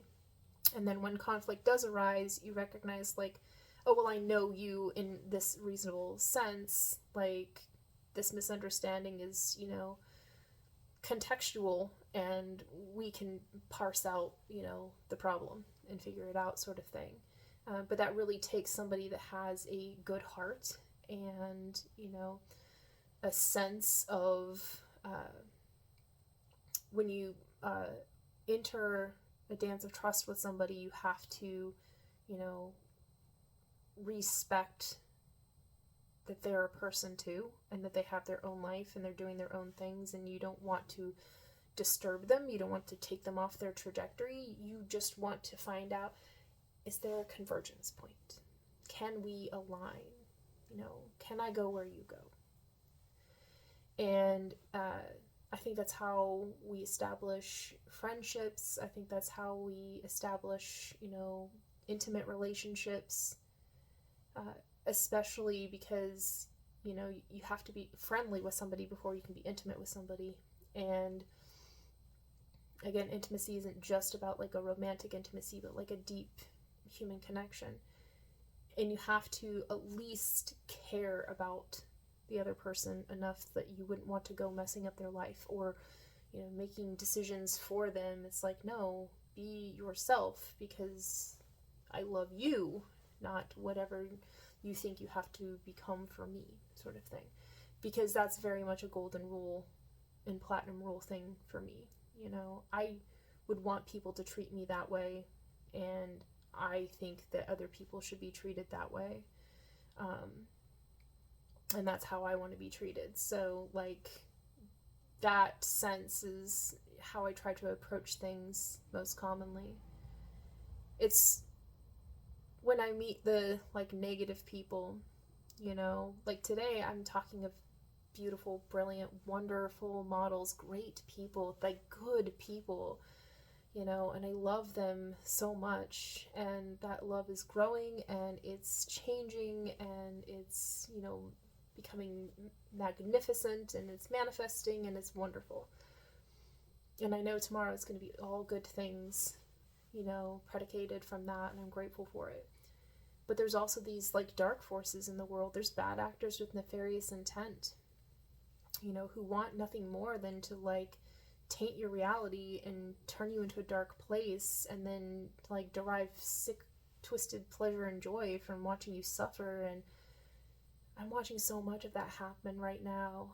And, you know, I'm constantly orienting myself with the light, but I have to like be, you know, in this, I'm not of this world. I don't belong here in this negative place, but, you know, I'm constantly in this other world of goodness and purity and truth, and, you know, but in this contention is where like life is, and I'm trying to reconcile it in such a way where it can be in a peaceful accord. Like, I'm never gonna stop conflict, because, you know, conflict in its, you know, best refinement is like simple misunderstandings that need to have workable solutions to resolve. When they go unchecked, and then you get people that are, you know, trying to play on notions of fear and gain power from it, like it gets into bigger conflicts, and then they become, you know, embedded generational trauma that ends up, you know, being deep cycles of conflict that can never be, you know, ascended out of. Again, without some sort of like break state that shifts the whole trajectory. And I think that if more, you know, human connections were fostered in such a way where, you know, we're not ignoring the tragedy that humanity's facing, but we're not allowing ourselves to exist in that world more than in the world to which we actually want to be in. You know what I'm saying? Like, are you manifesting life in misery or heaven? And to me, it's like always be in that state of, you know, recognizing, you know, paradise is here and now, it's ever present. You just have to be aware of it. But there's also these other things that are going on in these lower levels of energy and lower levels of society. And if we ignore that, eventually it's going to catch us off guard and steal away, you know, all of the things that bring us joy and delight and whatnot. And so we have to solve for those negative things so they're less of a threat and risk to, you know, our happiness and joy and thriving. You know, reduce things to simple terms of, you know, how do we resolve for this misunderstanding so conflicts can be quashed before they get out of hand. You know, and then how do we assert ourselves as reasonable people so we can resolve those things, like with the intention, like we know we're not going to let things get too far out of hand. You know, and you do that by like replicating the concept of good humanity. Be a good person uncompromisingly. And when you are astray, be willing to go through the process of learning, as difficult, challenging, and painful as it is. You know, and the aftermath consequences, you know, whatever be your karma, like, be willing in that moment to take extreme ownership of it, but like do it with grace and love and dignity. You know, I think that that's a lot of the reason why we have bad outcomes right now. I know that's why we have bad outcomes. We have people in the executive branch that are all about retribution and damage and harm, and, you know, their sensibilities have no orientation with healing or helpfulness or kindness or even humility. Like, they're very much about spectacle, and it's me all the time. And like, they would never be able to have this deeply empathetic moment that I shared this evening, because they can't put themselves in the position of, you know, things being not about, you know, what they want to have happen, but it has to be about what we need that's going to most likely, help us achieve collective happiness. So, I've spent the day just trying to figure those things out in a sense of like, how can I open myself up to the possibilities in this new experience, really embrace this change and fully internalize this new beautiful model that I was able to discover by random happenstance, that my heart has been longing for and calling for, and just like, without, knowing that it was going to be there, I found it in the perfect timing and exactly at the moment that I needed it, and the point where I'm ready to, transcend into this sense of like, how can I be of service, with my intention of how I want to, show up in the world, and everything has just continuously aligned, and that's when I'm being my truest and realest self. Everything aligns like perfectly, and it's synchronicities going off left and right, and it's magic, and I love it, and I have so much fun in that space. And then when I come back down to, this lower level energy field that I'm not really resonant with, but I get bombarded with when I enter it, it's like very damaging kind of place, and it's harmful and it's hurtful, but I learn a lot of sympathy and a lot of empathy for people, and I learn and I listen to people's suffering and their plight, when it's coming from not like a place of mourning for loss of, this beautiful presence of life that was, yours, and now it's gone, and how do you reconcile that through a grieving process, but rather like there's, violence and harm being done, and bad outcomes and poor choices that you are now going to suffer the consequences for, and like, how do you find a way to be okay knowing that's the case and you have no control over it? Like, that's the dark lower levels, places I don't belong, because to me it's all solved, it's figured out, there's an answer and there's a solution to everything, and it's beautiful, it's magnificent, and it works for everybody, and everybody's happy, and it's amazing. Again, it's not without challenge, it's not without struggle, and it's not without a little bit of pain and suffering and misunderstandings that lead to conflict, but it's not outright hate and intolerance and violence and cruelty and inhumanity and indecency, and like all of that stuff is something that I don't belong in. I don't belong in it at all. And when you find people that drag you down into that, man, it's a really hard place to get out of. And I learned a very hard way of like how to do that. And it took time, but I learned through the process, because it was important to me to make sure that, if I was going to climb up out of the, pits of hell, that I was going to figure out how to be able to ascend other people with me, like create those model imprints and blaze a trail so people can get out of that experience too, because I know when they're being their realest and truest, and they're not in this state of like constant fear and being prey to other people, they are incredible, wonderful people that would never harm anybody else intentionally. Good humanity is our most natural state, and just if given the best chance, people will show up and be their best.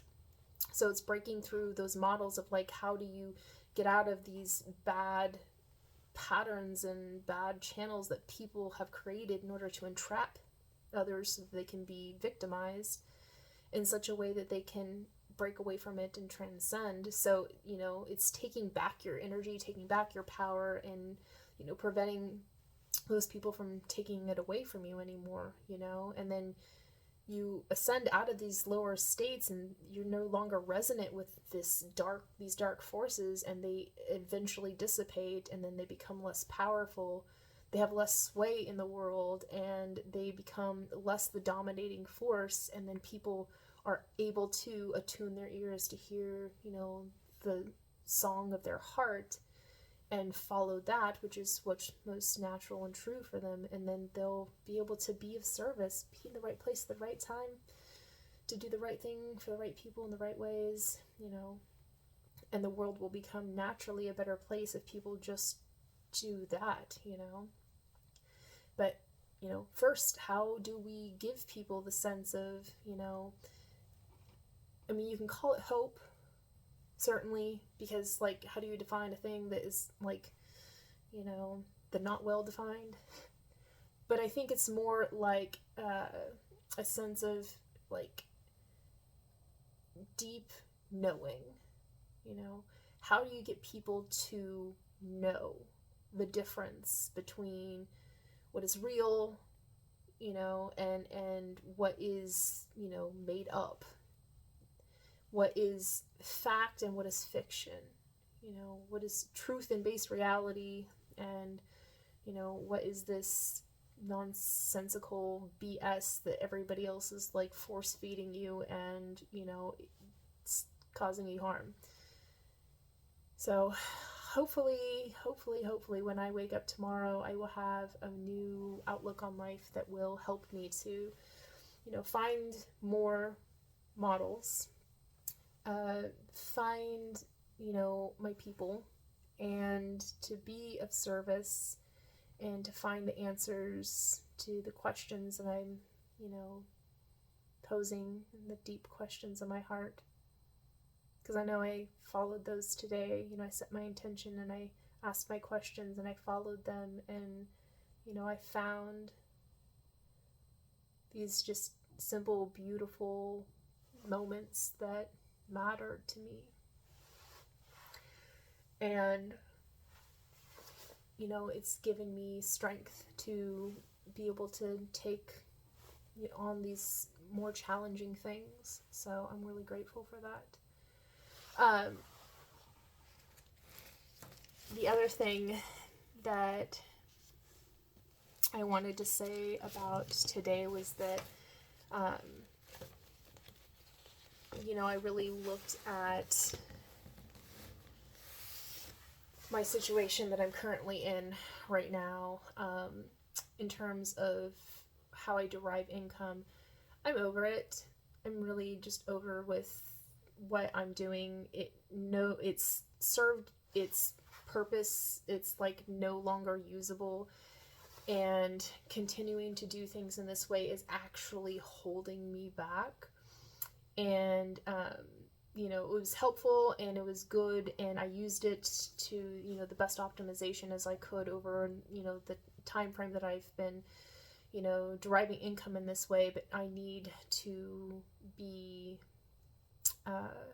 finding new funding source to help to pay for my lifestyle that, you know, I don't want for anything. I certainly don't require a lot, but I do need to be able to be supported in my capacity to be able to be where I need to be of service. Because I hear myself being called to be of service in so many ways, in so many places.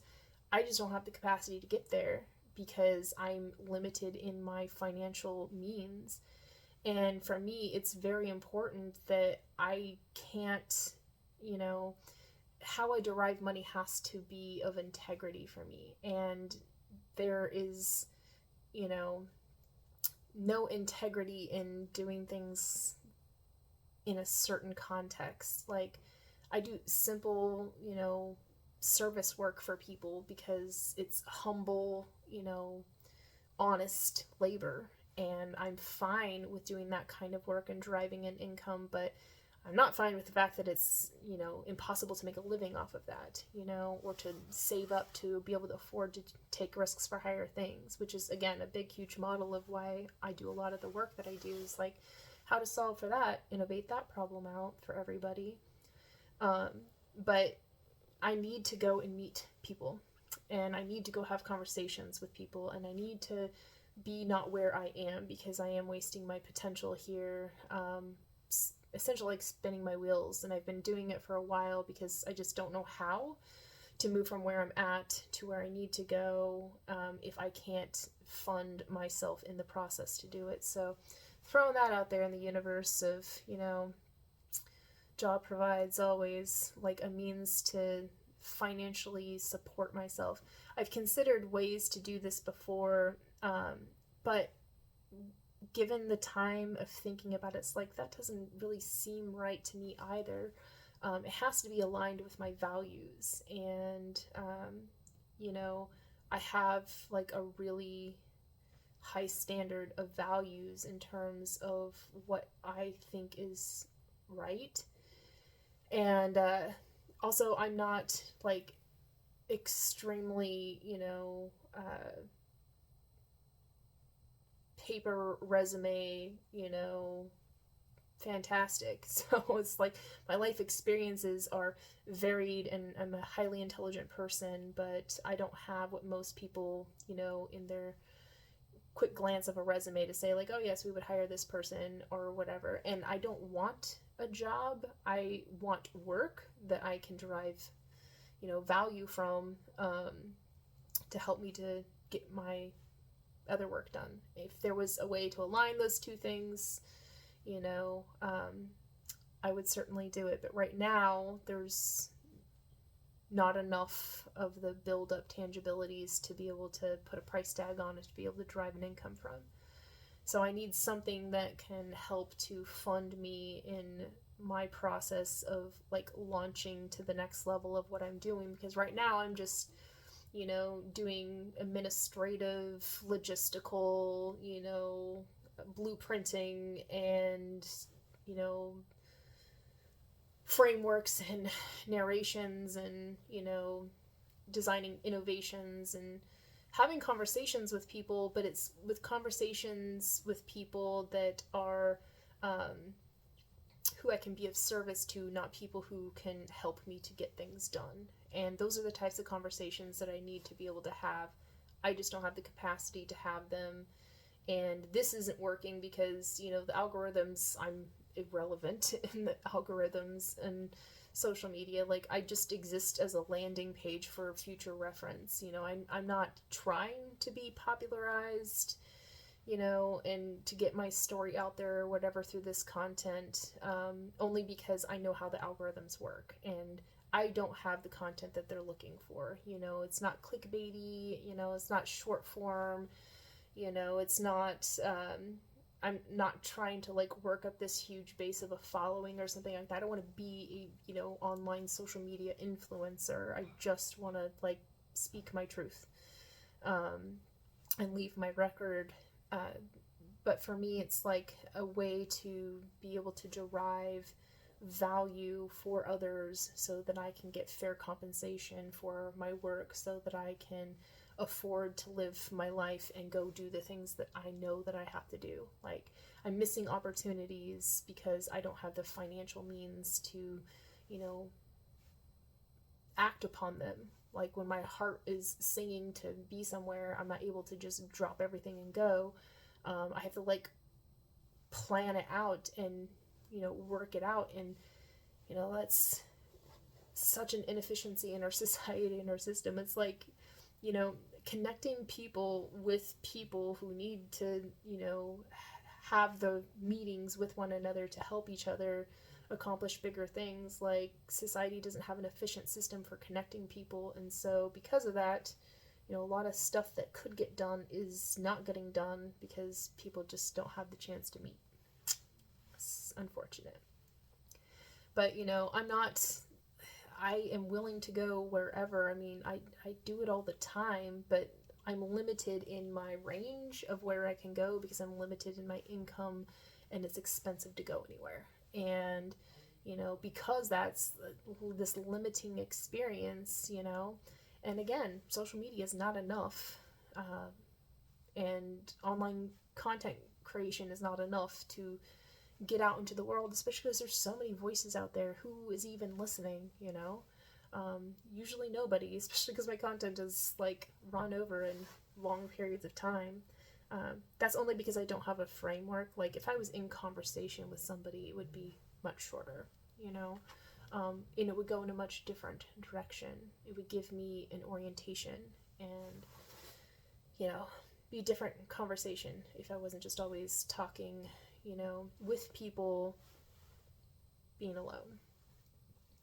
But that's where I'm at right now. And with that, hopefully, I'm looking forward to tomorrow being an amazing day to help to start living out with intention from this new place of established, presence and purpose and sensibilities and these new, like references in terms of like the potential I see in myself that was shown to me by, these other people, and, really helped me to fully embrace who I am as a person and, what is in the realm of possibilities.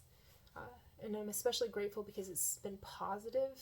I've, sought out patterns from people before, like these really good role models, and then come to find out like they're actually terrible models, and then it's like, especially when you trust somebody, you misplace trust and you internalize these terrible models, it takes a long time to have to work out the solution to make sure that that is, no longer resonant, especially with me being such like a deeply like intentional person. Like when I do something, I put my whole heart into it, and, I follow through on commitments, and, I make every moment matter, and it becomes a part of who I am. And so when somebody hurts me deeply, it takes a long time for me, depending on how much they hurt me, to find my way back into love and forgiveness for them, because it becomes a part of my lived experience. And when I'm going out there in the world, that's what I'm seeing and that's what I'm resonant with. And, that bad people bring bad things, who you surround yourself with really matters. And, I'm looking for my people, the people who I can be around, who are going to bring out the best in me, and that I'm going to bring the best out in them. And they want to explore, each other's weirdness and wonderfulness, and to discover what we can do together, that which is so much bigger than us alone, and to be willing to be, a caring, compassionate forgiver, because we're bound to misunderstand each other from time to time and harm each other and hurt each other, but it matters what's in your heart, the attitude and direction of your heart. Was it intentional, and are you, doing what's necessary to make amends and set things right, and, to forgive when, misunderstandings. It's something that I'm very much in tune with, because to me, I know how peculiar I am. I live a very different worldly experience than most people, so I'm misunderstood often. And because of that, I have to, constantly extend forgiveness to others for, choosing to treat me a certain way because they don't understand me. But also forgive myself for not having the capacity to put forth the right representation to these people so that they could understand me, It's like a mistake that I made as well. And then, taking ownership of it, especially when it's something like, you get to know somebody on one level for so long, and you can appreciate them on that one level for so long, and then when you get to know them in a different level and you realize like who they actually truly are is not necessarily always what's on the surface, it becomes really hard to reconcile that, especially when you find that like the attitude and direction of the heart of, some people who come across as being good people, on the surface, really reveals itself to be like dark and really oriented towards not good things. And then that just attracts all those things to them. And then, if you're relating with them, that like invades your world and it taints it, and it's terrible, and it's like the idea of, why we need good role models is to influence each other in good ways, but it matters what's in your heart and like why you do the things that you do. And, for me, it's like, again, I want for very simple things in my life. Even though like they're profound and they're huge and they are the biggest things, they are the things that matter the most, but I only want for a few things in my life. I just want these things that are like major, and so that's intimidating to people, because especially people will be like, well, they'll think I'm like an opportunist or something like that, or like, you know, I'm just trying to align myself with like powerful people or something like that. It's like, no, it's like those to which I see have the potential to be a good model, role model for me, so that I can be resonant in myself and more open to those potential experiences in the world. Like I seek those type of people naturally. Like that's how I orient myself with everybody. But then when I find, you know, the hard limits on that, you know, most people don't surprise me. It's like the limits don't go very far, you know, and trying to find something you can become deeply appreciative of is a rarity in the world. And so it's finding those people who are on the level of, you know, wanting to experience the world in a different way than what people, you know, normally do. Have this amazing adventure into like the realm of possibilities, and then to explore that with another mind that you can meld with, and think of new things and bring about new things in the world together. Like I want to find those type of people so that we can create, you know, new creations for a new world together. And I want that with friends, and I want that with colleagues, and I want that with, you know, companions, and I want that with life partner. And finding that is not the same as being able to attain those sorts of things, because I'm so different that most people are intimidated by me, or they misunderstand me, or, you know, I don't meet their expectations of, you know, check off the appropriate box of what is an ideal person to be friends with, or an ideal person to be a partner with, or, you know, these sorts of things. I don't meet those requirements by America's traditional standards. I'm worthless, you know, which is crazy, because it's like, you know, the things that we should be valuing most is, you know, good humanity and people that care and that want for a better world and are working hard towards making that happen. And yeah, maybe working hard in my, you know, sense right now isn't, you know, building out things. It's like, you know, but if I had the means to, I would. And, you know, it's not a matter of not knowing how, or not, you know, having the capacity or the talents or the skills or the wants or the abilities. It's the limitations of, you know, my status in society, my, you know, financial capabilities. And, you know, I know there's many other people that are in that situation. Many people that, man, if they just had a chance, they could just do tremendous things and their world would be such a better place. But that's why I want to solve for that and innovate that out, and working to try to find people who are interested in doing that too, in this dynamic, omnidirectional approach that is not just about, you know, creating one little isolated innovation over here, sell and make a little bit of money, and then build something over here. It's like, no, like omnidirectional outcomes in many different ways, all working synergistically to accomplish, you know, cascading effects that produce, you know, intentional, directive, tangible outcomes in form, you know, on a continuum down the line. And who can you do those sorts of things with that doesn't produce bad outcomes?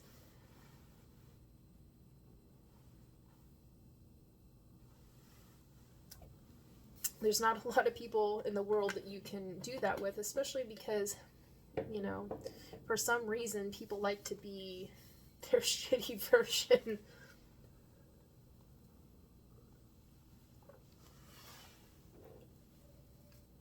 They like to do things that are cruel and unnecessary, and lots of bad things happen to good people in this world. I'm not okay with those outcomes, and I just want to innovate them out.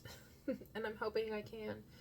But finding the right people, and finding people that are ambitious enough to want to do something that big, and that are willing to not waste their time doing other things in order to get at that thing. Like, I want a direct approach to it, because it's like time is of the essence, and we don't have time to waste. But here I am wasting time because, you know, I don't have the means or capacity. And it's like, but there are people out there that do have means and capacity. And so, like, I think if partnering with people and, you know, entrusting them, like, they have capacities that I don't have, They have talents and skills that I don't have. And then combining our, elements together, like, we can create something that would be, profoundly positive. I'm not one to back down from a challenge. I'm one that will, definitely choose the road less traveled, especially if it means that I think it's going to set me up in a position of being most likely to not be oriented with bad outcomes. I diverge from bad people, I diverge from bad scenarios. I choose to not take part in bad scenes. I limit my time online because it's so toxic. But I'm trying to get myself into, like, the realm of it, the thick of it, in terms of, like, where I can be of service that it's going to have the best impact. But I can't get myself there if I'm trying to do it alone. So, I heard today all of these people speak to me of, like, we need someone to be of service and to care about these things we care about, and, to show up and make these things happen. And I'm like, I'm here. Just, I'm stuck where I'm at. I need help to get from where I am to where I'm going. Mutual respects, we might be able to achieve it, sort of thing. The last thing that I will talk about, going back to my new word, envoy, to bring a fine point context, doggerel sum up to all of this after all this time of speaking. There is this, important thing in my life. I love words, and I love numbers, and I love synthesizing them. And one of my favorite books is Language and Myth. And from that, I have a video that talks about justia and prudence, prudentia and justia, which is justice and prudence. And I read from this book, which is one of my favorite books, to help to give an idea of what justice and prudence is. And it's my way of, like, orienting myself with people in the world. Just in the sense of, like, I know who I would not want to align with are people who would intentionally distort reality. But that's why I like truth so much, and facts and tangibilities, because without them, justice and prudence don't exist. And prudence is like, perfect timing, which is, when I follow my heart song, I'm always where I need to be in perfect timing. And I know it's just, and it's fair, and it's reasonable, and it's right, because it feels right, and when it feels wrong, it's not because I don't, belong there. It's kind of like, oh, you're somebody who's conscious and aware, and you have, a conscience, and there's a little bit of bad karma here that needs to be worked out, come be a catalyst. And, that's hard work. But I've fine-tuned my heart song over the years to, really distinguish between, when I'm called to serve and when, it's just noise and distraction and, trying to lead you off your path, sort of thing. And then the sense of, knowing, where you belong. And so this book and this recording that I made is really just about helping to, put it out there of, there are certain people that I absolutely refuse to involve with or align with. I keep them in a very certain and specific context. It's not a um, justification of like why they need to be, you know, contextualized. It's more like without that contextualization, then, you know, they have the power to distort the things that I experience in a most free and open way. Like there's a natural order to the universe, and I'm trying to evolve with it. Because that is integrity bound, and it always leads me to where I belong. And when you have people that are intentionally trying to deceive you and lead you astray, like, you know, that's obviously not truth and reality, and then you're living in, you know, myth. And the only way to get out of one myth is to create a new myth. And, you know, I've met people my entire life who are all about trying to entangle you into myths instead of, you know, real tangible truths.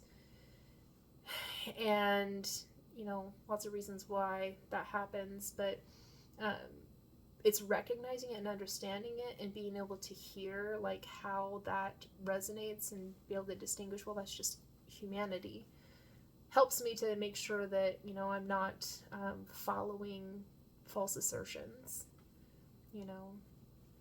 But words matter and they mean things, and to me it's like, if we're going to place trust in people and each other and the systems of, you know, orientation and alignment with one another, and effectual work, how we get things done together, you know, working in progress with one another, we have to be able to have a sense that we can each be trusted to, you know, do right by one another.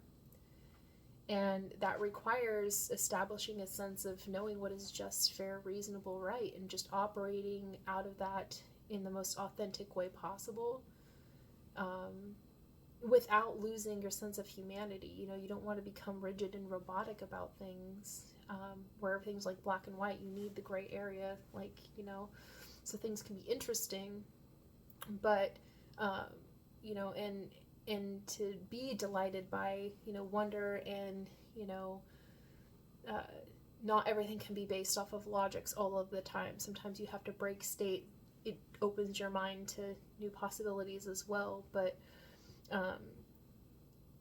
you know, it's hard to look out at the world right now and see so many people that are living in this like false reality of, you know, like they think that war and violence and terror and cruelty is normal, and that that's good and that's okay, and it's not.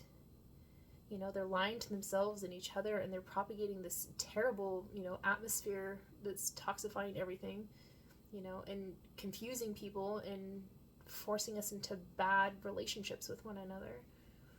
You know, I want truth. I want reality. I want to be able to find a way to, you know, protect people from being preyed upon by these bad actors with nefarious intent.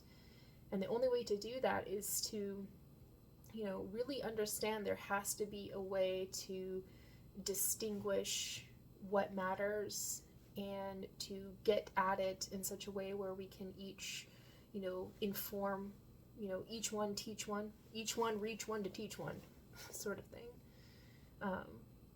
And really find a way to connect with one another on, you know, levels of appreciating that, you know, you're not in a conversation with somebody who's trying to deceive you, but somebody who's trying to help you to level up your understanding, help you to gain a wider context and a more expansive human experience, so that you can grow in consciousness, grow in a conscience, become more aware of what's right, what's wrong, and, you know, what's in the realm of possibilities, these sorts of things. And sometimes you have to tell stories. You know, there's a quote that says, you know, poetic justice is the reason why fiction should be allowed in a civilized world. And it's kind of like, you know, speaking about karma in a sense. It's like, not everybody can internalize their karma without thinking it's like, oh, the world's just messed up, and blaming it on the world. Like, no, it's, something you did and it ain't good, or, in the other side of it, it is good, but it's something you did, and this is happening for a reason, and not in a reason like, something special is coming at you, because you're special. It's like, no, like, you set up this situation, and where in this book, it's like, the only way to get out of one, like, sphere of communication is to step into a new one. And that's why it's important that we tell the truth to each other. So as we're stepping through these conjuncting spheres, we are continuing on telling the best truth we know and growing in that truth, instead of going into, going from truth into falsities that, like, maybe take a kernel of truth and then, like, turn it into a fabrication that then leads you astray from, what's real. And that's terrible. It's a terrible place, and so many people are in that right now, and that's why they're, somehow okay with all the violence in the world, and somehow okay with the fact that, we have a terrible executive branch that's doing harm to us, somehow okay with all of these, actions of, people doing bad things and getting away with it, and somehow we're like, that's just life, and it's not. And if we take on this sense of, like, that's the way life is, then we're not oriented to a sense of that's wrong and we have to fix it. And that's a problem. And so when we lie to ourselves and say that this is acceptable, we're distorting reality and preventing ourselves from getting to base truth, where we could live from an experience where, these sorts of lies and deception and harm can't happen because they're innovated out. We don't regard those things anymore. We are not resonant with them anymore. They become useless, antiquated, and they die out. It's kind of like the concept of languages, in a sense of, like, so many languages die every single day. So many of them die every single day. And so if, long-standing, well-established, even some that aren't so well-established languages die every day, then the way that we communicate with each other can change too. And old models of reality, the types of things we communicate and reinforce, can go away, if you stop feeding into it and then start talking about other things, talk about good things and exciting things and wonderful things, and understand you still have to touch base with reality and not ignore the tragedy humanity's facing, but orient it in such a way where it's recognizing, yeah, this is still a persistent problem. We gotta solve for it, but, thank goodness for all of these people that know how to, limit the power for these, negative prevailing, deceptions to continue, and to look at all these people that are focusing their attention and their awareness on getting these other things done that are good. And, balance out the storyline in such a way where it's not always, like, competing against, the lies and the deception, against, truth and righteousness, but also recognizing, like, you have to somehow transmute all of this negative into a positive. So how can you give people who are believing a false reality the appropriate narratives for them to get out of that into, alignment with truth and base reality? And that's part of our dialogue and our, constant conversation we need to have with each other to be able to break away from that. And it's harder to do when you have these silos and these echo chambers, and, you have people that are closed off from truth and reality, and they're not willing to go meet people face to face and have actual human encounters. And, the world's getting shut off from each other. It's like, so for me, in my engineering mind, says we need to innovate that out. We need to create more opportunities for people to, be mobilized and to move about and not be restricted by, capacities of finance, but, like, be empowered with these capabilities that society just makes it so easy to go out and get to know your friends, your new friends, future friends, and get to know your neighbors, and to enjoy wonderful experiences with each other that are bonding and familial and, related and oriented towards good things and not always just about like all these negative things, you know? And it becomes more about this, you know, authentic human experience, and that becomes the compelling thing instead of everybody always diving into, you know, these false realities that entangle people and then they lose themselves within it. And it's unfortunate, you know?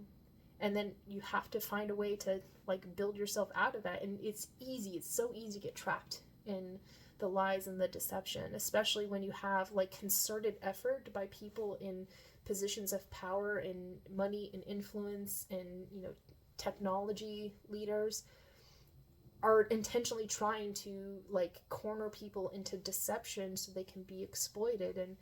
And I hate that. I mean, I'm not okay with those outcomes. And so I want for a better world, and they're making it so much harder than it needs to be. You know, you look at the executive branch spending all this money on war. It's like, oh my gosh, it's going to take so much work to reconcile this mess.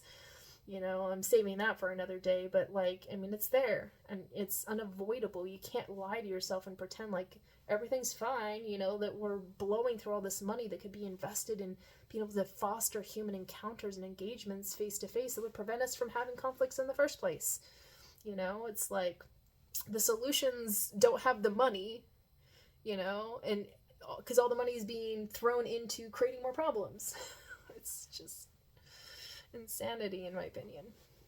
But I'm grateful, so grateful, so grateful for truth seekers and people who aren't trying to tell you what to do or to think or to feel, and that, you know, they're open to the possibilities of like really exploring this human experience and trying something new and fun and interesting, you know, but they're not about using that as an opportunity to, you know, engage, putting you into like a control drama and then, you know, impose harm upon you.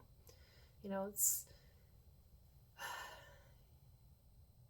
so much better when you find somebody that is just welcome invite, and then you share this, you know, truth and reality and fondness with one another.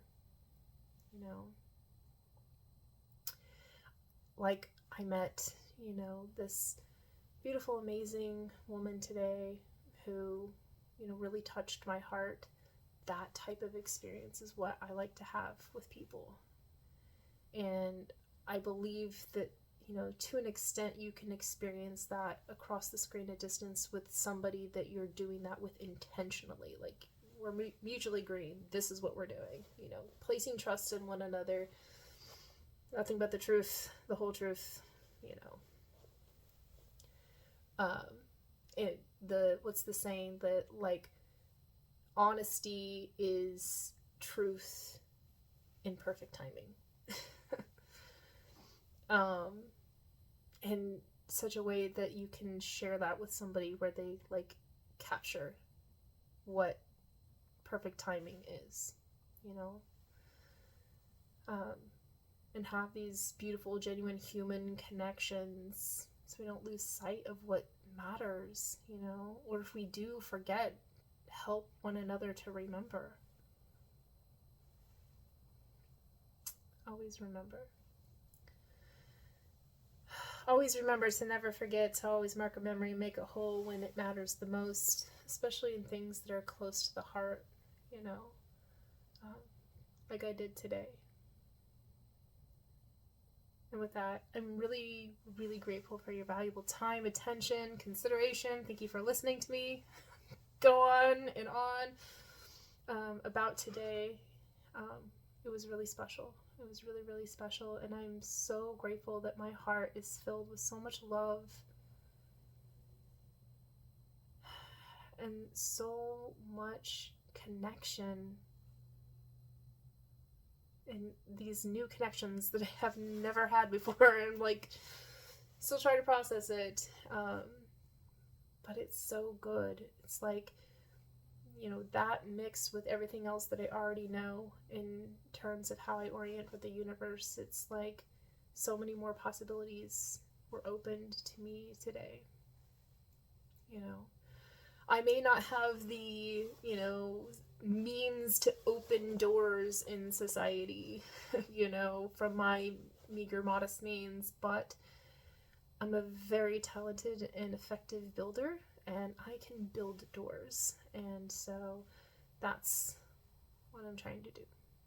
And I look forward to making a beautiful door for entrance into presence, to have a beautiful experience to share together. And with that, I'm grateful for your valuable time, attention, and consideration. Until next time.